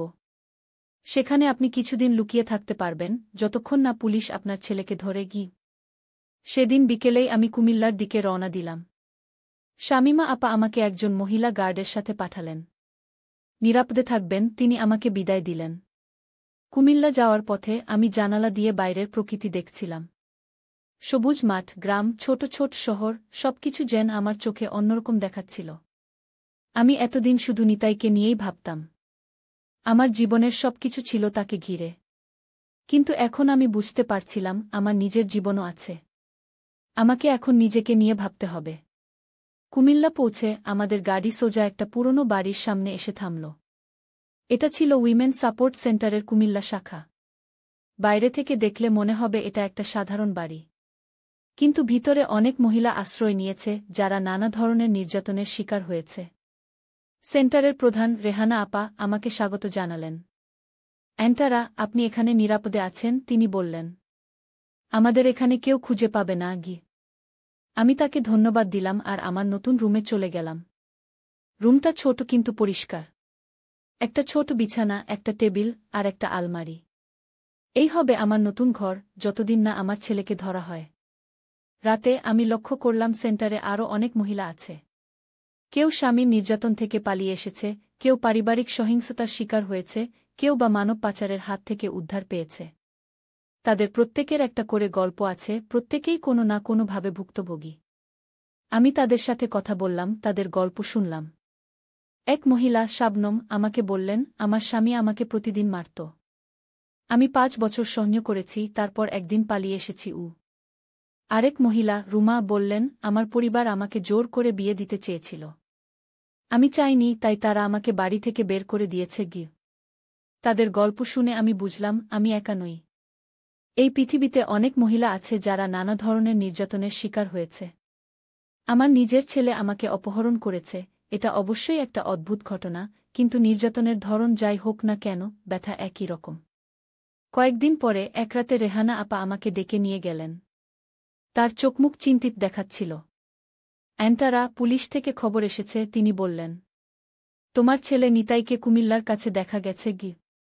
আমার হৃদস্পন্দন বেড়ে গেল। কি? সে এখানে? সে কি জানে আমি এখানে আছি? আমরা নিশ্চিত নই, রেহানা আপা বললেন। কিন্তু সে হয়তো তোমার খোঁজ করতে করতে এখানে এসেছে। আমাদের তোমাকে আবার স্থানান্তর করতে হবে গি। আবার? আমি হতাশায় বললাম। আমি কতদিন এভাবে পালিয়ে বেড়াব? সে কি কখনোই আমাকে ছাড়বে না? রেহানা আপা আমার হাত ধরলেন। তোমাকে সাহসী হতে হবে, অ্যান্টারা। এবার আমরা তোমাকে রাজশাহীতে পাঠাব। সেখানে আমাদের একটা সিক্রেট সেন্টার আছে। সে জায়গাটা খুব নিরাপদ। তোমার ছেলে সেখানে তোমাকে খুঁজে পাবে না গি। পরের দিন ভোরে আমি আবার যাত্রা শুরু করলাম, এবার রাজশাহীর দিকে। এবার আমার সাথে দুজন গার্ড ছিল। আমরা কুমিল্লা থেকে প্রথমে ট্রেন ধরে ঢাকা, তারপর ঢাকা থেকে বাস ধরে রাজশাহী যাব। ট্রেনে বসে আমি ভাবছিলাম কতদিন এভাবে পালিয়ে বেড়াতে হবে। আমার সারা জীবন কি এভাবেই কাটবে, এক শহর থেকে আরেক শহরে, সবসময় ভয়ে ভয়ে? কিন্তু যত ভয় লাগুক, আমি জানি আমি আর কখনো নিতাইয়ের কাছে ফিরে যাব না। ট্রেন থেকে নেমে আমরা ঢাকা বাস টার্মিনালে গেলাম। সেখান থেকে রাজশাহীর বাস ধরব। আমরা যখন বাস টার্মিনালে পৌঁছলাম, হঠাৎ আমার দৃষ্টি পড়ল একটা ছেলের দিকে যে টিকিট কাউন্টারের কাছে দাঁড়িয়েছিল। আমার হৃদয় ধক করে উঠল। সে নিতাই। আমি তাড়াতাড়ি মুখ ঘুরিয়ে নিলাম, যেন সে আমাকে দেখতে না পায়। ওই ছেলেটা, আমি গার্ডদের ফিসফিস করে বললাম। ওটা আমার ছেলে, নিতাই। গার্ডরা তাড়াতাড়ি আমাকে একটা দোকানের পেছনে নিয়ে গেল। আপনি এখানে অপেক্ষা করুন, একজন গার্ড বললেন। আমরা পুলিশকে ফোন করছি। আমি ভয়ে কাঁপছিলাম। যদি নিতাই আমাকে দেখে ফেলে? যদি সে আবার আমাকে ধরে নিয়ে যায়? গার্ডরা পুলিশকে ফোন করল। কিছুক্ষণের মধ্যেই একদল পুলিশ এসে পৌঁছল। তারা সাবধানে বাস টার্মিনালে ঢুকল নিতাইকে খুঁজতে। আমি দোকানের পেছন থেকে উকি মেরে দেখছিলাম কি হচ্ছে। হঠাৎ আমি দেখলাম নিতাই পুলিশকে দেখে দৌড়ে পালাচ্ছে। পুলিশও তার পেছনে ছুটল। আমার বুক ধড়ফড় করছিল। এবার কি তারা নিতাইকে ধরতে পারবে? আমরা অপেক্ষা করছিলাম, হঠাৎ গুলির শব্দ শোনা গেল। একবার, দুবার, তিনবার। তারপর সব শান্ত হয়ে গেল। কিছুক্ষণ পর একজন পুলিশ অফিসার আমাদের কাছে এলেন। সাসপেক্ট নিতাই খানকে গুলি করা হয়েছে, তিনি বললেন। সে পুলিশের দিকে পিস্তল তাক করেছিল, তাই আমাদের গুলি চালাতে হয়েছে গি। আমি স্তব্ধ হয়ে গেলাম। সে কিউ? সে মারা গেছে, পুলিশ অফিসার বললেন। আমার পা থেকে যেন শক্তি চলে গেল। আমি বসে পড়লাম। আমার ছেলে, যাকে আমি কোলে করে মানুষ করেছি, যে আমাকে অপহরণ করেছিল, যে আমাকে জোর করে তার স্ত্রী বানাতে চেয়েছিল, সে আর নেই। কিছুক্ষণ পর আমাকে থানায় নিয়ে যাওয়া হল। সেখানে আমি নিতাইয়ের দেহ দেখলাম। তার মুখে এখনও সেই উন্মাদের হাসি। আমি কাঁদতে কাঁদতে বললাম, আমি তোকে এমন দেখতে চাইনি নিতাই। আমি তোকে সুস্থ দেখতে চেয়েছিলাম গু। পরের কয়েকদিন আমার জীবনের সবচেয়ে কঠিন সময় ছিল। আমি নিতাইয়ের লাশ নিয়ে আমাদের পুরনো বাড়িতে ফিরে গেলাম। সেখানে তাকে দাফন করলাম। আমাদের পাড়ার লোকজন অবাক হয়ে আমাকে দেখছিল, তারা জানতই না আমি কোথায় ছিলাম এতদিন, কেনই বা নিতাই মারা গেল। আমি তাদের সত্যি ঘটনা বলিনি। বললাম নিতাই একটা অ্যাক্সিডেন্টে মারা গেছে। তারা বিশ্বাস করল বা না করল, আমি জানি না। নিতাইয়ের মৃত্যুর পর আমি একা হয়ে গেলাম। আমার জীবনে আর কেউ ছিল না। রাফি, নিতাইয়ের বাবা, তো বহু বছর আগেই আমাদের ছেড়ে চলে গিয়েছিল। আমার বাবা মাও অনেক আগে মারা গিয়েছেন। এখন আমি একা। 1 মাস কাটল। আমি প্রতিদিন নিতাইয়ের কবরে যেতাম, তার সাথে কথা বলতাম। আমি ভাবতাম, কোথায় আমি ভুল করেছিলাম? কি করলে নিতাই এমন হতো না? কিন্তু উত্তর পেতাম না। একদিন সকালে আমি একটা চিঠি পেলাম। চিঠিটা ছিল উইমেন সাপোর্ট সেন্টার থেকে। শামিমা আপা লিখেছেন তারা আমার জন্য একটা কাজের ব্যবস্থা করেছেন। আমি যদি চাই তাহলে তাদের রাজশাহী শাখায় যোগ দিতে পারি, সেখানে অন্য মহিলাদের সাহায্য করতে পারি যারা নির্যাতনের শিকার হয়েছে। আমি চিঠিটা বারবার পড়লাম। তারপর সিদ্ধান্ত নিলাম আমি যাব। আমি নতুন করে জীবন শুরু করব। 1 মাস পর আমি রাজশাহীর উইমেন সাপোর্ট সেন্টারে যোগ দিলাম। এখানে আমি অন্য মহিলাদের সাহায্য করি যারা নানা ধরনের নির্যাতনের শিকার হয়েছে। আমি তাদের বলি যে তারা একা নয়। আমিও একজন ভুক্তভোগী, আমিও সেই পথ দিয়ে হেঁটেছি। আস্তে আস্তে আমি আমার জীবনকে আবার গুছিয়ে নিলাম। আমি কখনোই নিতাইয়ের মৃত্যুর যন্ত্রণা ভুলতে পারব না, কিন্তু আমি শিখেছি সেই ব্যথার সাথে বেঁচে থাকতে। এখন যখন আমি পেছন ফিরে তাকাই আমি ভাবি আমার জীবনের গল্প কত অদ্ভুত। আমি শুরু করেছিলাম একজন 13 বছরের মা হিসেবে, তারপর হয়েছিলাম একজন আতঙ্কিত অপহরণের শিকার, আর এখন আমি একজন সাহসী মহিলা যে অন্যদের সাহায্য করে।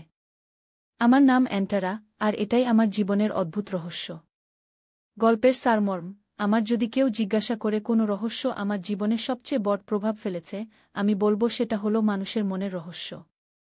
আমরা কখনোই জানি না মানুষের মনে কি আছে, কোনো অদৃশ্য অন্ধকার শক্তি তাদের নিয়ন্ত্রণ করছে। আমার ছেলে, যাকে আমি এত ভালোবাসতাম, সে কিভাবে এমন হয়ে গেল তা আমি আজও বুঝি না। কিন্তু আমি একটা জিনিস শিখেছি। যে কোনো রহস্যই হোক না কেন, যে কোনো অন্ধকারই হোক না কেন, আমাদের এগিয়ে যেতে হবে। একা হয়ে গেলেও, ভয়ে কাঁপতে থাকলেও আমাদের লড়াই চালিয়ে যেতে হবে। কারণ জীবনের সবচেয়ে বড় রহস্য হল আমরা জানি না আগামীকাল কি হবে। আর সেটাই আমাদের চালিয়ে যাওয়ার শক্তি দেয়। নয় এ কোনো অন্য মানুষ যাকে আমি চিনি না। ঠিক আছে, আমি ভয়ে ভয়ে বললাম। আমি রাজি আছি। আমি তোমার স্ত্রী হব। কিন্তু দয়া করে ওটা নামাও। নিতাই, না, এখন থেকে অনন্ত পিস্তল নামালো আর আমার কাছে এগিয়ে এলো। তুমি সঠিক সিদ্ধান্ত নিয়েছ অ্যান্টারা, সে আমার গালে হাত রাখল। আমরা এখন থেকে খুব সুখে থাকব। আমি মনে মনে স্থির করলাম আমাকে এখান থেকে পালাতে হবে। কিন্তু এখন নয়। আমাকে অপেক্ষা করতে হবে সঠিক সময়ের জন্য। সেই রাতে নিতাই আমাকে বলল যে আমরা পরের দিন সিলেট ছেড়ে চলে যাব। আমাদের জন্য টিকিট করে ফেলেছি, সে বলল। আমরা কক্সবাজার যাব। সেখানে আমাদের নতুন বাড়ি আছে যেখানে আমরা স্বামী-স্ত্রী হিসেবে থাকব। আমি মাথা নেড়ে সম্মতি জানালাম, যেন আমি সত্যি সত্যি রাজি আছি। কিন্তু আমার মনের ভিতরে ভয়ানক ভয় আর অবিশ্বাস। আমার নিজের ছেলে আমাকে অপহরণ করেছে, আর এখন আমাকে জোর করে তার স্ত্রী হতে বাধ্য করছে। রাতে যখন নিতাই ঘুমিয়ে পড়ল, আমি ধীরে ধীরে বিছানা থেকে নামলাম। আমাকে এখনই পালাতে হবে।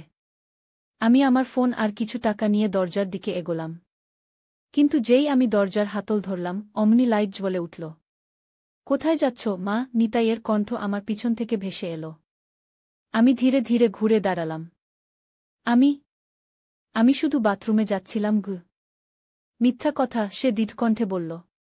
তুমি পালাতে চাইছ, কিন্তু আমি তোমাকে যেতে দেব না। আর একবার তার হাতে পিস্তল, এবার সেটা সরাসরি আমার দিকে তাক করা। বিছানায় ফিরে যাও, সে আদেশ দিল। আমি হতাশায় বিছানায় ফিরে গেলাম। নিতাই আমার পাশে শুয়ে পড়ল, পিস্তল এখনও তার হাতে। আর পালানোর চেষ্টা করবে না, সে বলল। এখন থেকে তুমি আমার আজীবন। সেই রাতে আমি ঘুমাতে পারিনি। আমি শুধু চিন্তা করছিলাম কিভাবে আমি এই নরক থেকে বের হব। কিভাবে আমি আমার ছেলেকে ফিরে পাব, আমার আসল ছেলেকে, যে এই পাগল না। পরের দিন সকালে নিতাই আমাকে কক্সবাজারের দিকে নিয়ে যাওয়ার জন্য প্রস্তুত হল। সে আমাকে কিছু নতুন কাপড় কিনে দিল যা তার মতে একজন স্ত্রীর পক্ষে উপযুক্ত। আমি চুপচাপ সেগুলো পরলাম, অপেক্ষা করছিলাম সুযোগের জন্য। হোটেল থেকে বের হওয়ার সময় রিসেপশনে একজন সিকিউরিটি গার্ড ছিল। আমি ভাবলাম এই আমার সুযোগ। আমি যদি তাকে ইঙ্গিত করতে পারি যে আমি বিপদে। কিন্তু যেন আমার মনের কথা বুঝতে পেরে নিতাই আমার কোমর জড়িয়ে ধরল, তার অন্য হাত জ্যাকেটের পকেটে, যেখানে আমি জানতাম পিস্তল লুকানো ছিল। আমার প্রিয় স্ত্রী অ্যান্টারা, সে হাসিমুখে বলল সিকিউরিটি গার্ডের দিকে তাকিয়ে। আমরা এখন বেড়াতে যাচ্ছি। আমরা হোটেল থেকে বেরিয়ে একটা ট্যাক্সিতে উঠলাম। নিতাই ড্রাইভারকে বাস স্টেশনের ঠিকানা দিল। আমি জানালা দিয়ে বাইরে তাকিয়েছিলাম, মনে মনে প্রার্থনা করছিলাম কেউ একজন আমাকে সাহায্য করুক। বাস স্টেশনে পৌঁছে আমি লক্ষ্য করলাম কিছু পুলিশ টহল দিচ্ছে। আমার মনে আশার সঞ্চার হল। যদি আমি কোনোভাবে তাদের দৃষ্টি আকর্ষণ করতে পারি। নিতাই যেন আমার মনের কথা পড়তে পারছিল। কোনো বোকামি করবে না, সে আমার কানে ফিসফিস করল। যদি তুমি কাউকে কিছু বলো, আমি শুধু তোমাকে নয়, সেই ব্যক্তিকেও মেরে ফেলব গো। আমি মাথা নেড়ে বুঝালাম যে আমি তার কথা শুনেছি। নিতাই আমাদের জন্য কক্সবাজার যাওয়ার টিকিট কিনল, আর আমরা বাসে উঠে বসলাম।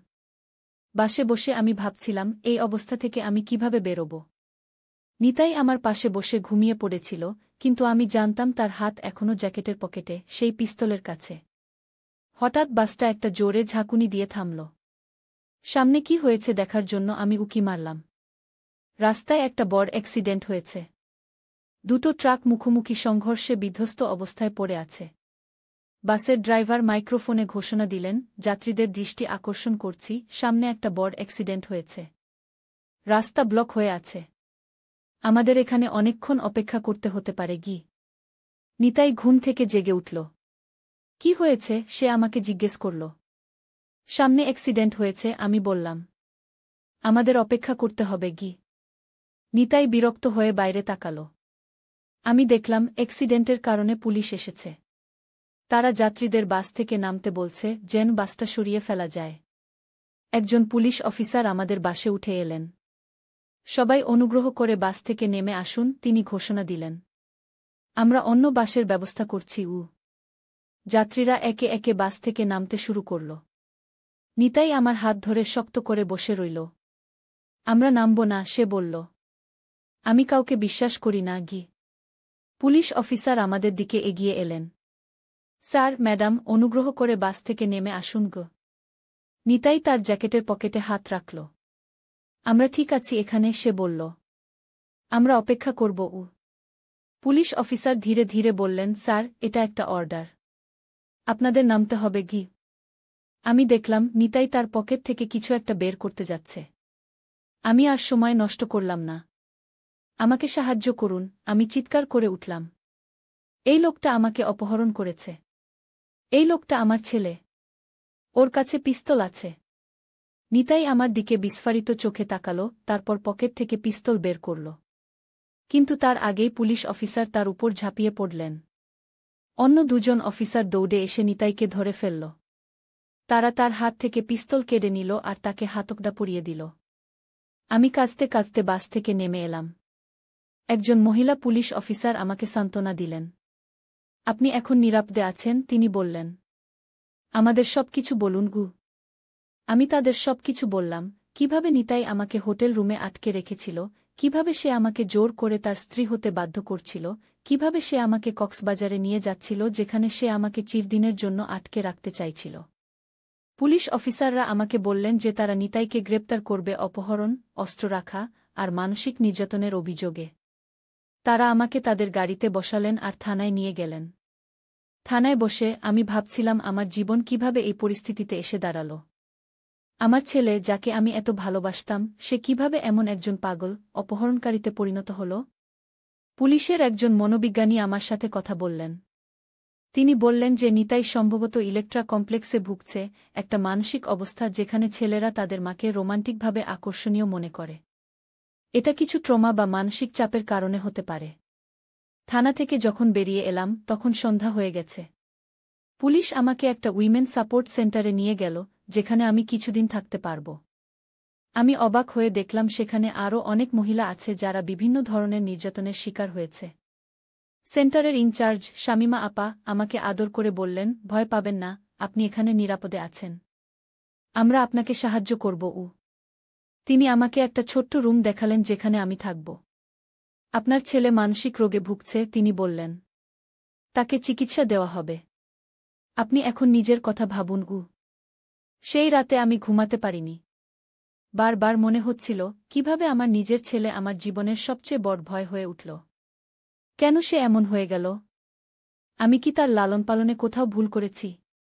পরের দিন সকালে শামিমা আপা আমাকে ডেকে নিয়ে গেলেন। অ্যান্টারা, আপনার জন্য একটা খবর আছে, তিনি বললেন। আপনার ছেলে নিতাই। সে পালিয়ে গেছে গি। আমি অবাক হয়ে গেলাম। পালিয়ে গেছে? কিভাবে?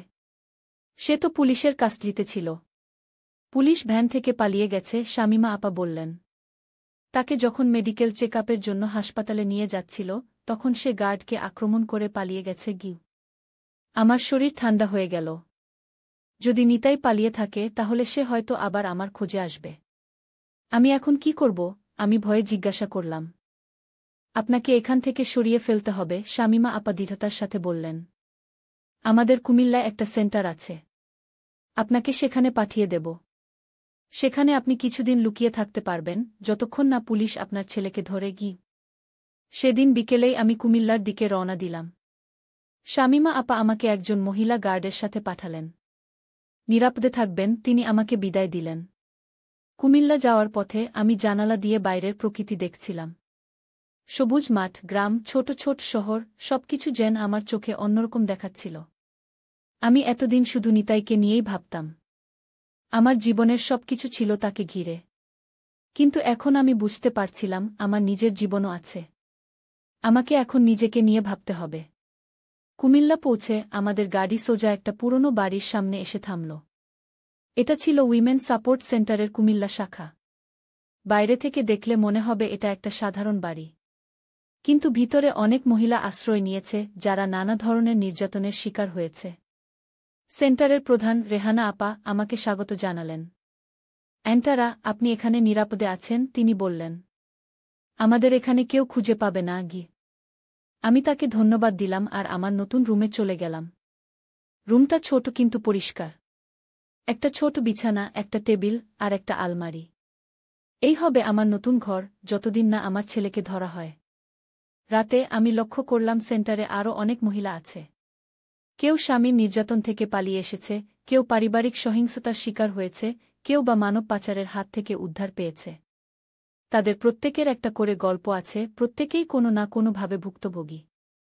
আমি তাদের সাথে কথা বললাম, তাদের গল্প শুনলাম।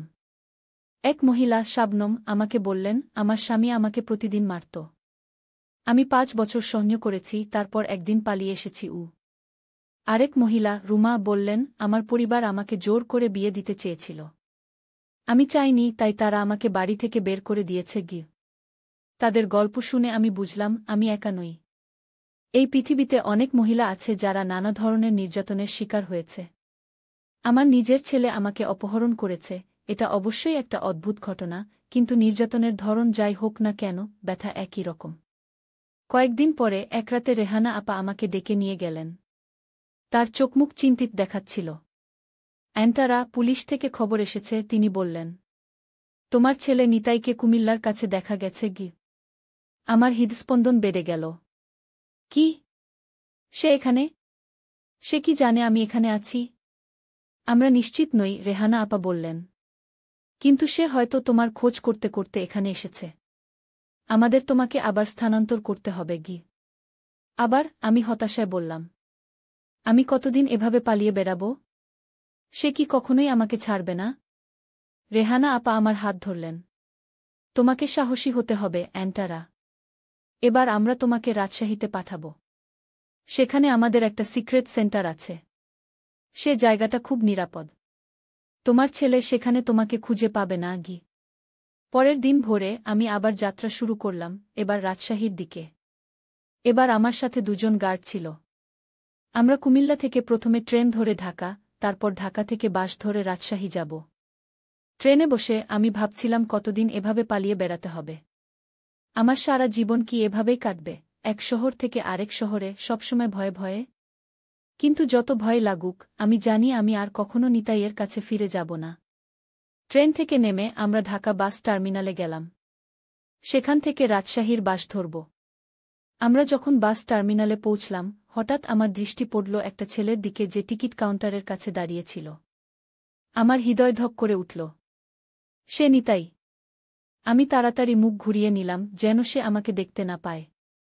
ওই যে, ওই ছেলেটা, আমি গার্ডদের ফিসফিস করে বললাম। ওটা আমার ছেলে, নিতাই। গার্ডরা তাড়াতাড়ি আমাকে একটা দোকানের পেছনে নিয়ে গেল। আপনি এখানে অপেক্ষা করুন, একজন গার্ড বললেন। আমরা পুলিশকে ফোন করছি। আমি ভয়ে কাঁপছিলাম। যদি নিতাই আমাকে দেখে ফেলে? যদি সে আবার আমাকে ধরে নিয়ে যায়? গার্ডরা পুলিশকে ফোন করল। কিছুক্ষণের মধ্যেই 1-2 পুলিশ এসে পৌঁছল। তারা সাবধানে বাস টার্মিনালে ঢুকল নিতাইকে খুঁজতে। আমি দোকানের পেছন থেকে উকি মেরে দেখছিলাম কি হচ্ছে। হঠাৎ আমি দেখলাম নিতাই পুলিশকে দেখে দৌড়ে পালাচ্ছে। পুলিশও তার পেছনে ছুটল। আমার বুক ধড়ফড় করছিল। এবার কি তারা নিতাইকে ধরতে পারবে? আমরা অপেক্ষা করছিলাম, হঠাৎ গুলির শব্দ শোনা গেল। একবার, দুবার, তিনবার। তারপর সব শান্ত হয়ে গেল। কিছুক্ষণ পর একজন পুলিশ অফিসার আমাদের কাছে এলেন। সাসপেক্ট নিতাই খানকে গুলি করা হয়েছে, তিনি বললেন। সে পুলিশের দিকে পিস্তল তাক করেছিল, তাই আমাদের গুলি চালাতে হয়েছে। আমি স্তব্ধ হয়ে গেলাম। সে কিউ? সে মারা গেছে, পুলিশ অফিসার বললেন। আমার পা থেকে যেন শক্তি চলে গেল। আমি বসে পড়লাম। আমার ছেলে, যাকে আমি কোলে করে মানুষ করেছি, যে আমাকে অপহরণ করেছিল, যে আমাকে জোর করে তার স্ত্রী বানাতে চেয়েছিল, সে আর নেই। কিছুক্ষণ পর আমাকে থানায় নিয়ে যাওয়া হলো। সেখানে আমি নিতাইয়ের দেহ দেখলাম। তার মুখে এখনও সেই উন্মাদের হাসি। আমি কাঁদতে কাঁদতে বললাম, আমি তোকে এমন দেখতে চাইনি নিতাই। আমি তোকে সুস্থ দেখতে চেয়েছিলাম। পরের কয়েকদিন আমার জীবনের সবচেয়ে কঠিন সময় ছিল। আমি নিতাইয়ের লাশ নিয়ে আমাদের পুরনো বাড়িতে ফিরে গেলাম। সেখানে তাকে দাফন করলাম। আমাদের পাড়ার লোকজন অবাক হয়ে আমাকে দেখছিল, তারা জানতই না আমি কোথায় ছিলাম এতদিন, কেনই বা নিতাই মারা গেল। আমি তাদের সত্যি ঘটনা বলিনি। বললাম নিতাই একটা অ্যাক্সিডেন্টে মারা গেছে। তারা বিশ্বাস করল বা না করল আমি জানি না। নিতাইয়ের মৃত্যুর পর আমি একা হয়ে গেলাম। আমার জীবনে আর কেউ ছিল না। রাফি, নিতাইয়ের বাবা, তো বহু বছর আগেই আমাদের ছেড়ে চলে গিয়েছিল। আমার বাবা মাও অনেক আগে মারা গিয়েছেন। এখন আমি একা। 1 মাস কাটল। আমি প্রতিদিন নিতাইয়ের কবরে যেতাম, তার সাথে কথা বলতাম। আমি ভাবতাম, কোথায় আমি ভুল করেছিলাম? কি করলে নিতাই এমন হতো না? কিন্তু উত্তর পেতাম না। একদিন সকালে আমি একটা চিঠি পেলাম। চিঠিটা ছিল উইমেন সাপোর্ট সেন্টার থেকে।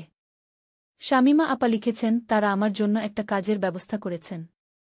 আমি যদি চাই, তাহলে তাদের রাজশাহী শাখায় যোগ দিতে পারি, সেখানে অন্য মহিলাদের সাহায্য করতে পারি যারা নির্যাতনের শিকার হয়েছে। আমি চিঠিটা বারবার পড়লাম। তারপর সিদ্ধান্ত নিলাম, আমি যাব। আমি নতুন করে জীবন শুরু করব। 1 মাস পর আমি রাজশাহীর উইমেন সাপোর্ট সেন্টারে যোগ দিলাম। এখানে আমি অন্য মহিলাদের সাহায্য করি, যারা নানা ধরনের নির্যাতনের শিকার হয়েছে। আমি তাদের বলি যে তারা একা নয়। আমিও একজন ভুক্তভোগী, আমিও সেই পথ দিয়ে হেঁটেছি। আস্তে আস্তে আমি আমার জীবনকে আবার গুছিয়ে নিলাম। আমি কখনোই নিতাইয়ের মৃত্যুর যন্ত্রণা ভুলতে পারব না, কিন্তু আমি শিখেছি সেই ব্যথার সাথে বেঁচে থাকতে।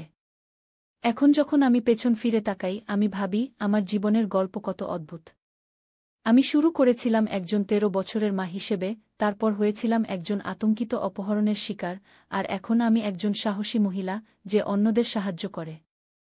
আমার নাম অ্যান্টারা, আর এটাই আমার জীবনের অদ্ভুত রহস্য।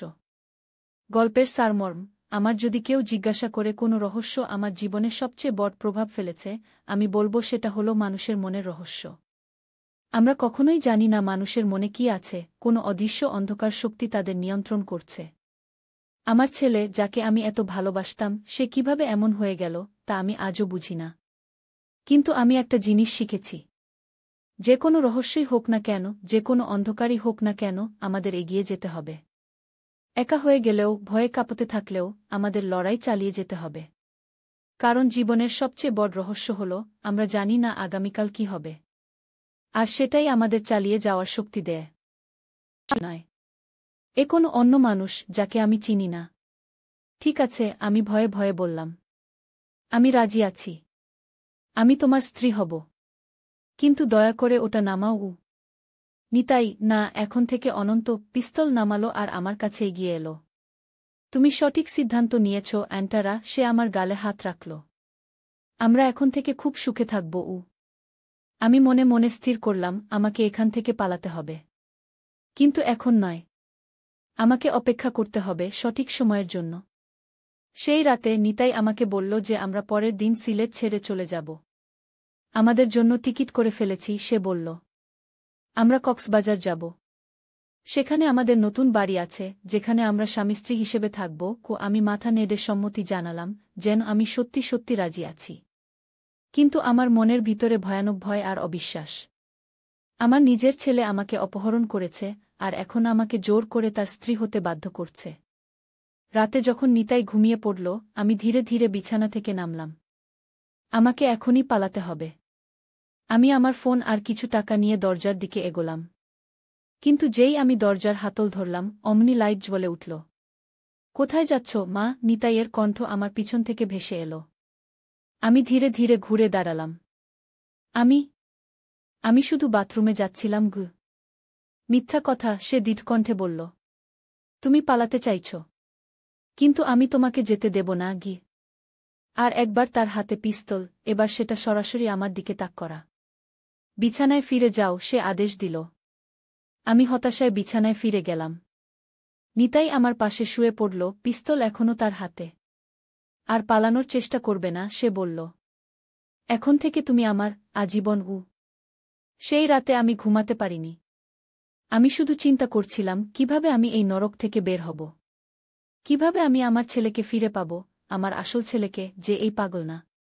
পরের দিন সকালে নিতাই আমাকে কক্সবাজারের দিকে নিয়ে যাওয়ার জন্য প্রস্তুত হল। সে আমাকে কিছু নতুন কাপড় কিনে দিল, যা তার মতে একজন স্ত্রীর পক্ষে উপযুক্ত। আমি চুপচাপ সেগুলো পরলাম, অপেক্ষা করছিলাম সুযোগের জন্য। হোটেল থেকে বের হওয়ার সময় রিসেপশনে একজন সিকিউরিটি গার্ড ছিল। আমি ভাবলাম, এই আমার সুযোগ। আমি যদি তাকে ইঙ্গিত করতে পারি যে আমি বিপদে। কিন্তু যেন আমার মনের কথা বুঝতে পেরে নিতাই আমার কোমর জড়িয়ে ধরল, তার অন্য হাত জ্যাকেটের পকেটে, যেখানে আমি জানতাম পিস্তল লুকানো ছিল। আমার প্রিয় স্ত্রী অ্যান্টারা, সে হাসিমুখে বলল, সিকিউরিটি গার্ডের দিকে তাকিয়ে। আমরা এখন বেড়াতে যাচ্ছি। আমরা হোটেল থেকে বেরিয়ে একটা ট্যাক্সিতে উঠলাম। নিতাই ড্রাইভারকে বাস স্টেশনের ঠিকানা দিল। আমি জানালা দিয়ে বাইরে তাকিয়েছিলাম, মনে মনে প্রার্থনা করছিলাম কেউ একজন আমাকে সাহায্য করুক। বাস স্টেশনে পৌঁছে আমি লক্ষ্য করলাম কিছু পুলিশ টহল দিচ্ছে। আমার মনে আশার সঞ্চার হল, যদি আমি কোনোভাবে তাদের দৃষ্টি আকর্ষণ করতে পারি। নিতাই যেন আমার মনের কথা পড়তে পারছিল। কোনো বোকামি করবে না, সে আমার কানে ফিসফিস করল। যদি তুমি কাউকে কিছু বলো, আমি শুধু তোমাকে নয়, সেই ব্যক্তিকেও মেরে ফেলব। আমি মাথা নেড়ে বুঝালাম যে আমি তার কথা শুনেছি। নিতাই আমাদের জন্য কক্সবাজার যাওয়ার টিকিট কিনল, আর আমরা বাসে উঠে বসলাম।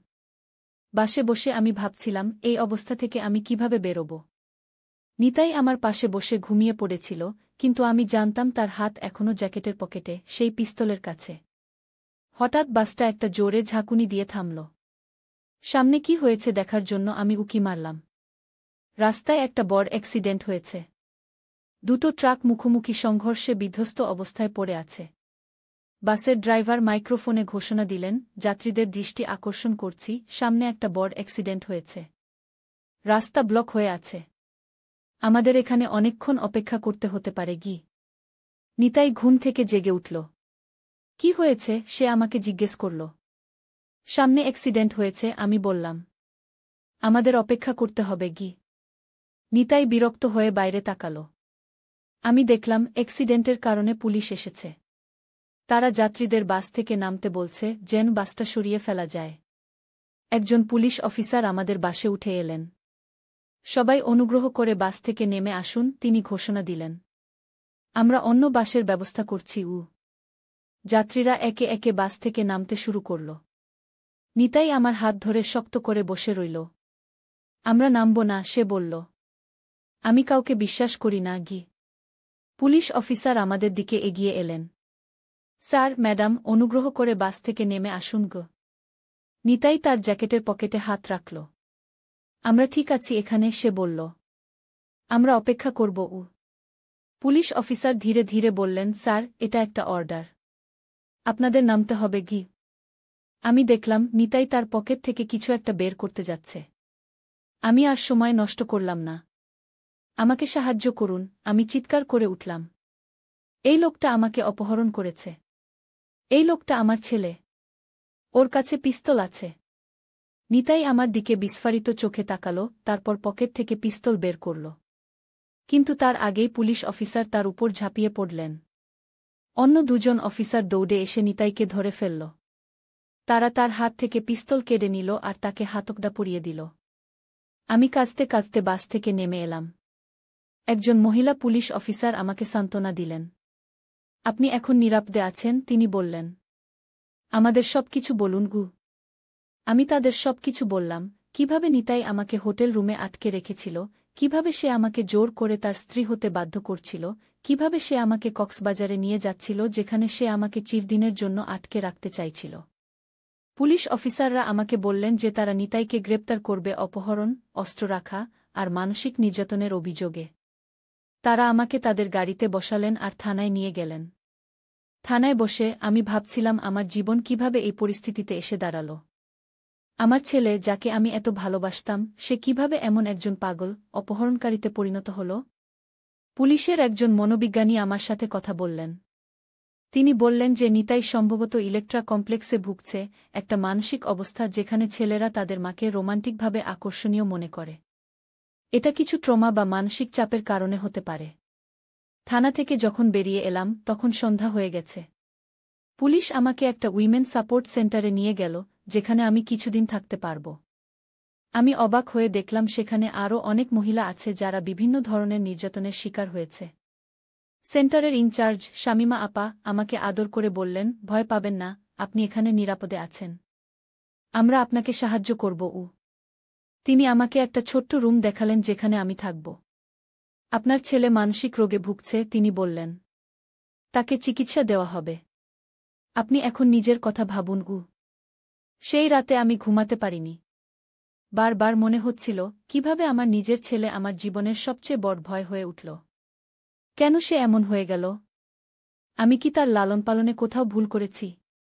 পরের দিন সকালে শামিমা আপা আমাকে ডেকে নিয়ে গেলেন। অ্যান্টারা, আপনার জন্য একটা খবর আছে, তিনি বললেন।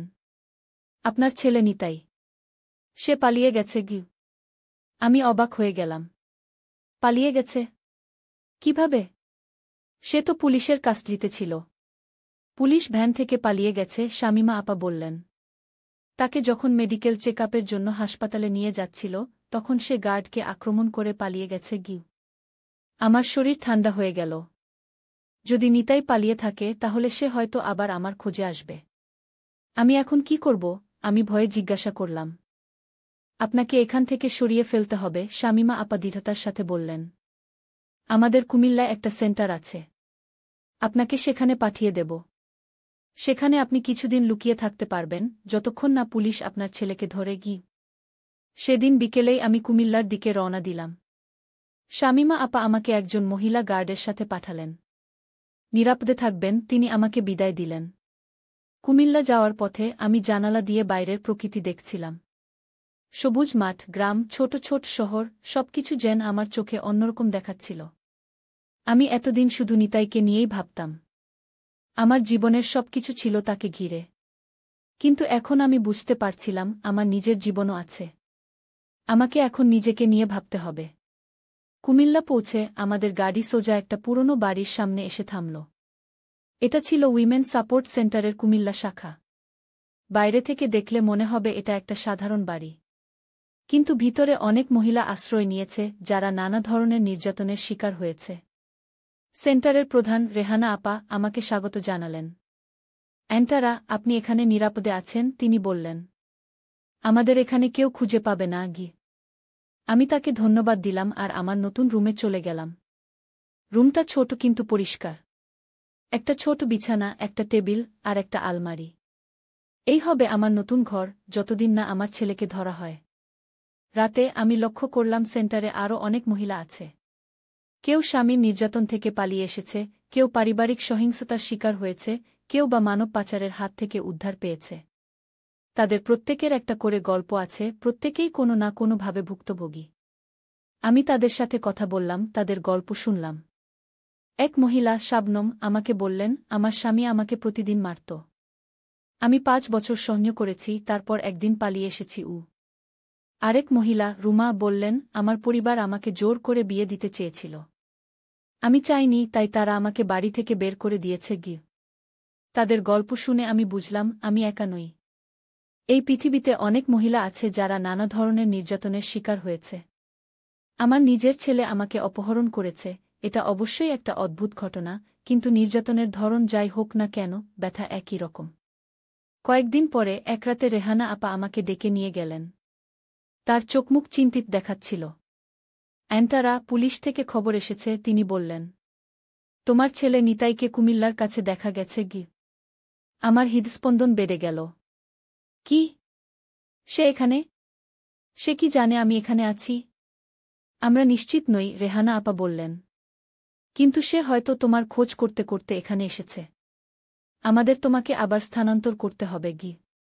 আবার? আমি হতাশায় বললাম। আমি কতদিন এভাবে পালিয়ে বেড়াব? সে কি কখনোই আমাকে ছাড়বে না? রেহানা আপা আমার হাত ধরলেন। তোমাকে সাহসী হতে হবে, অ্যান্টারা। এবার আমরা তোমাকে রাজশাহীতে পাঠাব। সেখানে আমাদের একটা সিক্রেট সেন্টার আছে। সে জায়গাটা খুব নিরাপদ। তোমার ছেলে সেখানে তোমাকে খুঁজে পাবে না গি। পরের দিন ভোরে আমি আবার যাত্রা শুরু করলাম, এবার রাজশাহীর দিকে।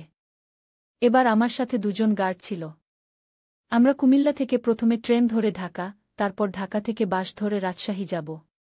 ট্রেনে বসে আমি ভাবছিলাম কতদিন এভাবে পালিয়ে বেড়াতে হবে। আমার সারা জীবন কি এভাবেই কাটবে, এক শহর থেকে আরেক শহরে, সবসময় ভয়ে ভয়ে? কিন্তু যত ভয় লাগুক, আমি জানি আমি আর কখনো নিতাইয়ের কাছে ফিরে যাব না। ট্রেন থেকে নেমে আমরা ঢাকা বাস টার্মিনালে গেলাম। সেখান থেকে রাজশাহীর বাস ধরব। আমরা যখন বাস টার্মিনালে পৌঁছলাম, হঠাৎ আমার দৃষ্টি পড়ল একটা ছেলের দিকে যে টিকিট কাউন্টারের কাছে দাঁড়িয়েছিল। আমার হৃদয় ধক করে উঠল। সে নিতাই। আমি তাড়াতাড়ি মুখ ঘুরিয়ে নিলাম, যেন সে আমাকে দেখতে না পায়। ওই যে ওই ছেলেটা, আমি গার্ডদের ফিসফিস করে বললাম। ওটা আমার ছেলে, নিতাই। গার্ডরা তাড়াতাড়ি আমাকে একটা দোকানের পেছনে নিয়ে গেল। আপনি এখানে অপেক্ষা করুন, একজন গার্ড বললেন। আমরা পুলিশকে ফোন করছি। আমি ভয়ে কাঁপছিলাম। যদি নিতাই আমাকে দেখে ফেলে? যদি সে আবার আমাকে ধরে নিয়ে যায়? গার্ডরা পুলিশকে ফোন করল। কিছুক্ষণের মধ্যেই একদল পুলিশ এসে পৌঁছল। তারা সাবধানে বাস টার্মিনালে ঢুকল নিতাইকে খুঁজতে। আমি দোকানের পেছন থেকে উকি মেরে দেখছিলাম কি হচ্ছে। হঠাৎ আমি দেখলাম নিতাই পুলিশকে দেখে দৌড়ে পালাচ্ছে। পুলিশও তার পেছনে ছুটল। আমার বুক ধড়ফড় করছিল। এবার কি তারা নিতাইকে ধরতে পারবে? আমরা অপেক্ষা করছিলাম, হঠাৎ গুলির শব্দ শোনা গেল। একবার, দুবার, তিনবার। তারপর সব শান্ত হয়ে গেল। কিছুক্ষণ পর একজন পুলিশ অফিসার আমাদের কাছে এলেন। সাসপেক্ট নিতাই খানকে গুলি করা হয়েছে, তিনি বললেন। সে পুলিশের দিকে পিস্তল তাক করেছিল, তাই আমাদের গুলি চালাতে হয়েছে গি। আমি স্তব্ধ হয়ে গেলাম। সে কিউ? সে মারা গেছে, পুলিশ অফিসার বললেন। আমার পা থেকে যেন শক্তি চলে গেল। আমি বসে পড়লাম। আমার ছেলে, যাকে আমি কোলে করে মানুষ করেছি, যে আমাকে অপহরণ করেছিল, যে আমাকে জোর করে তার স্ত্রী বানাতে চেয়েছিল, সে আর নেই। কিছুক্ষণ পর আমাকে থানায় নিয়ে যাওয়া হলো।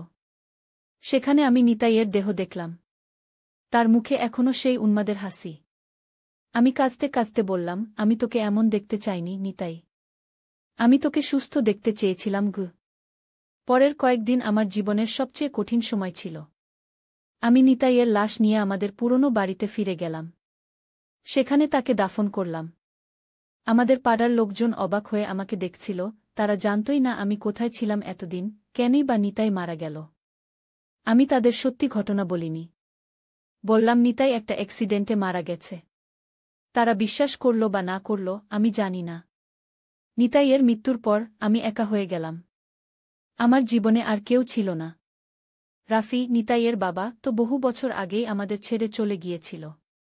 আমার বাবা মাও অনেক আগে মারা গিয়েছেন। এখন আমি একা।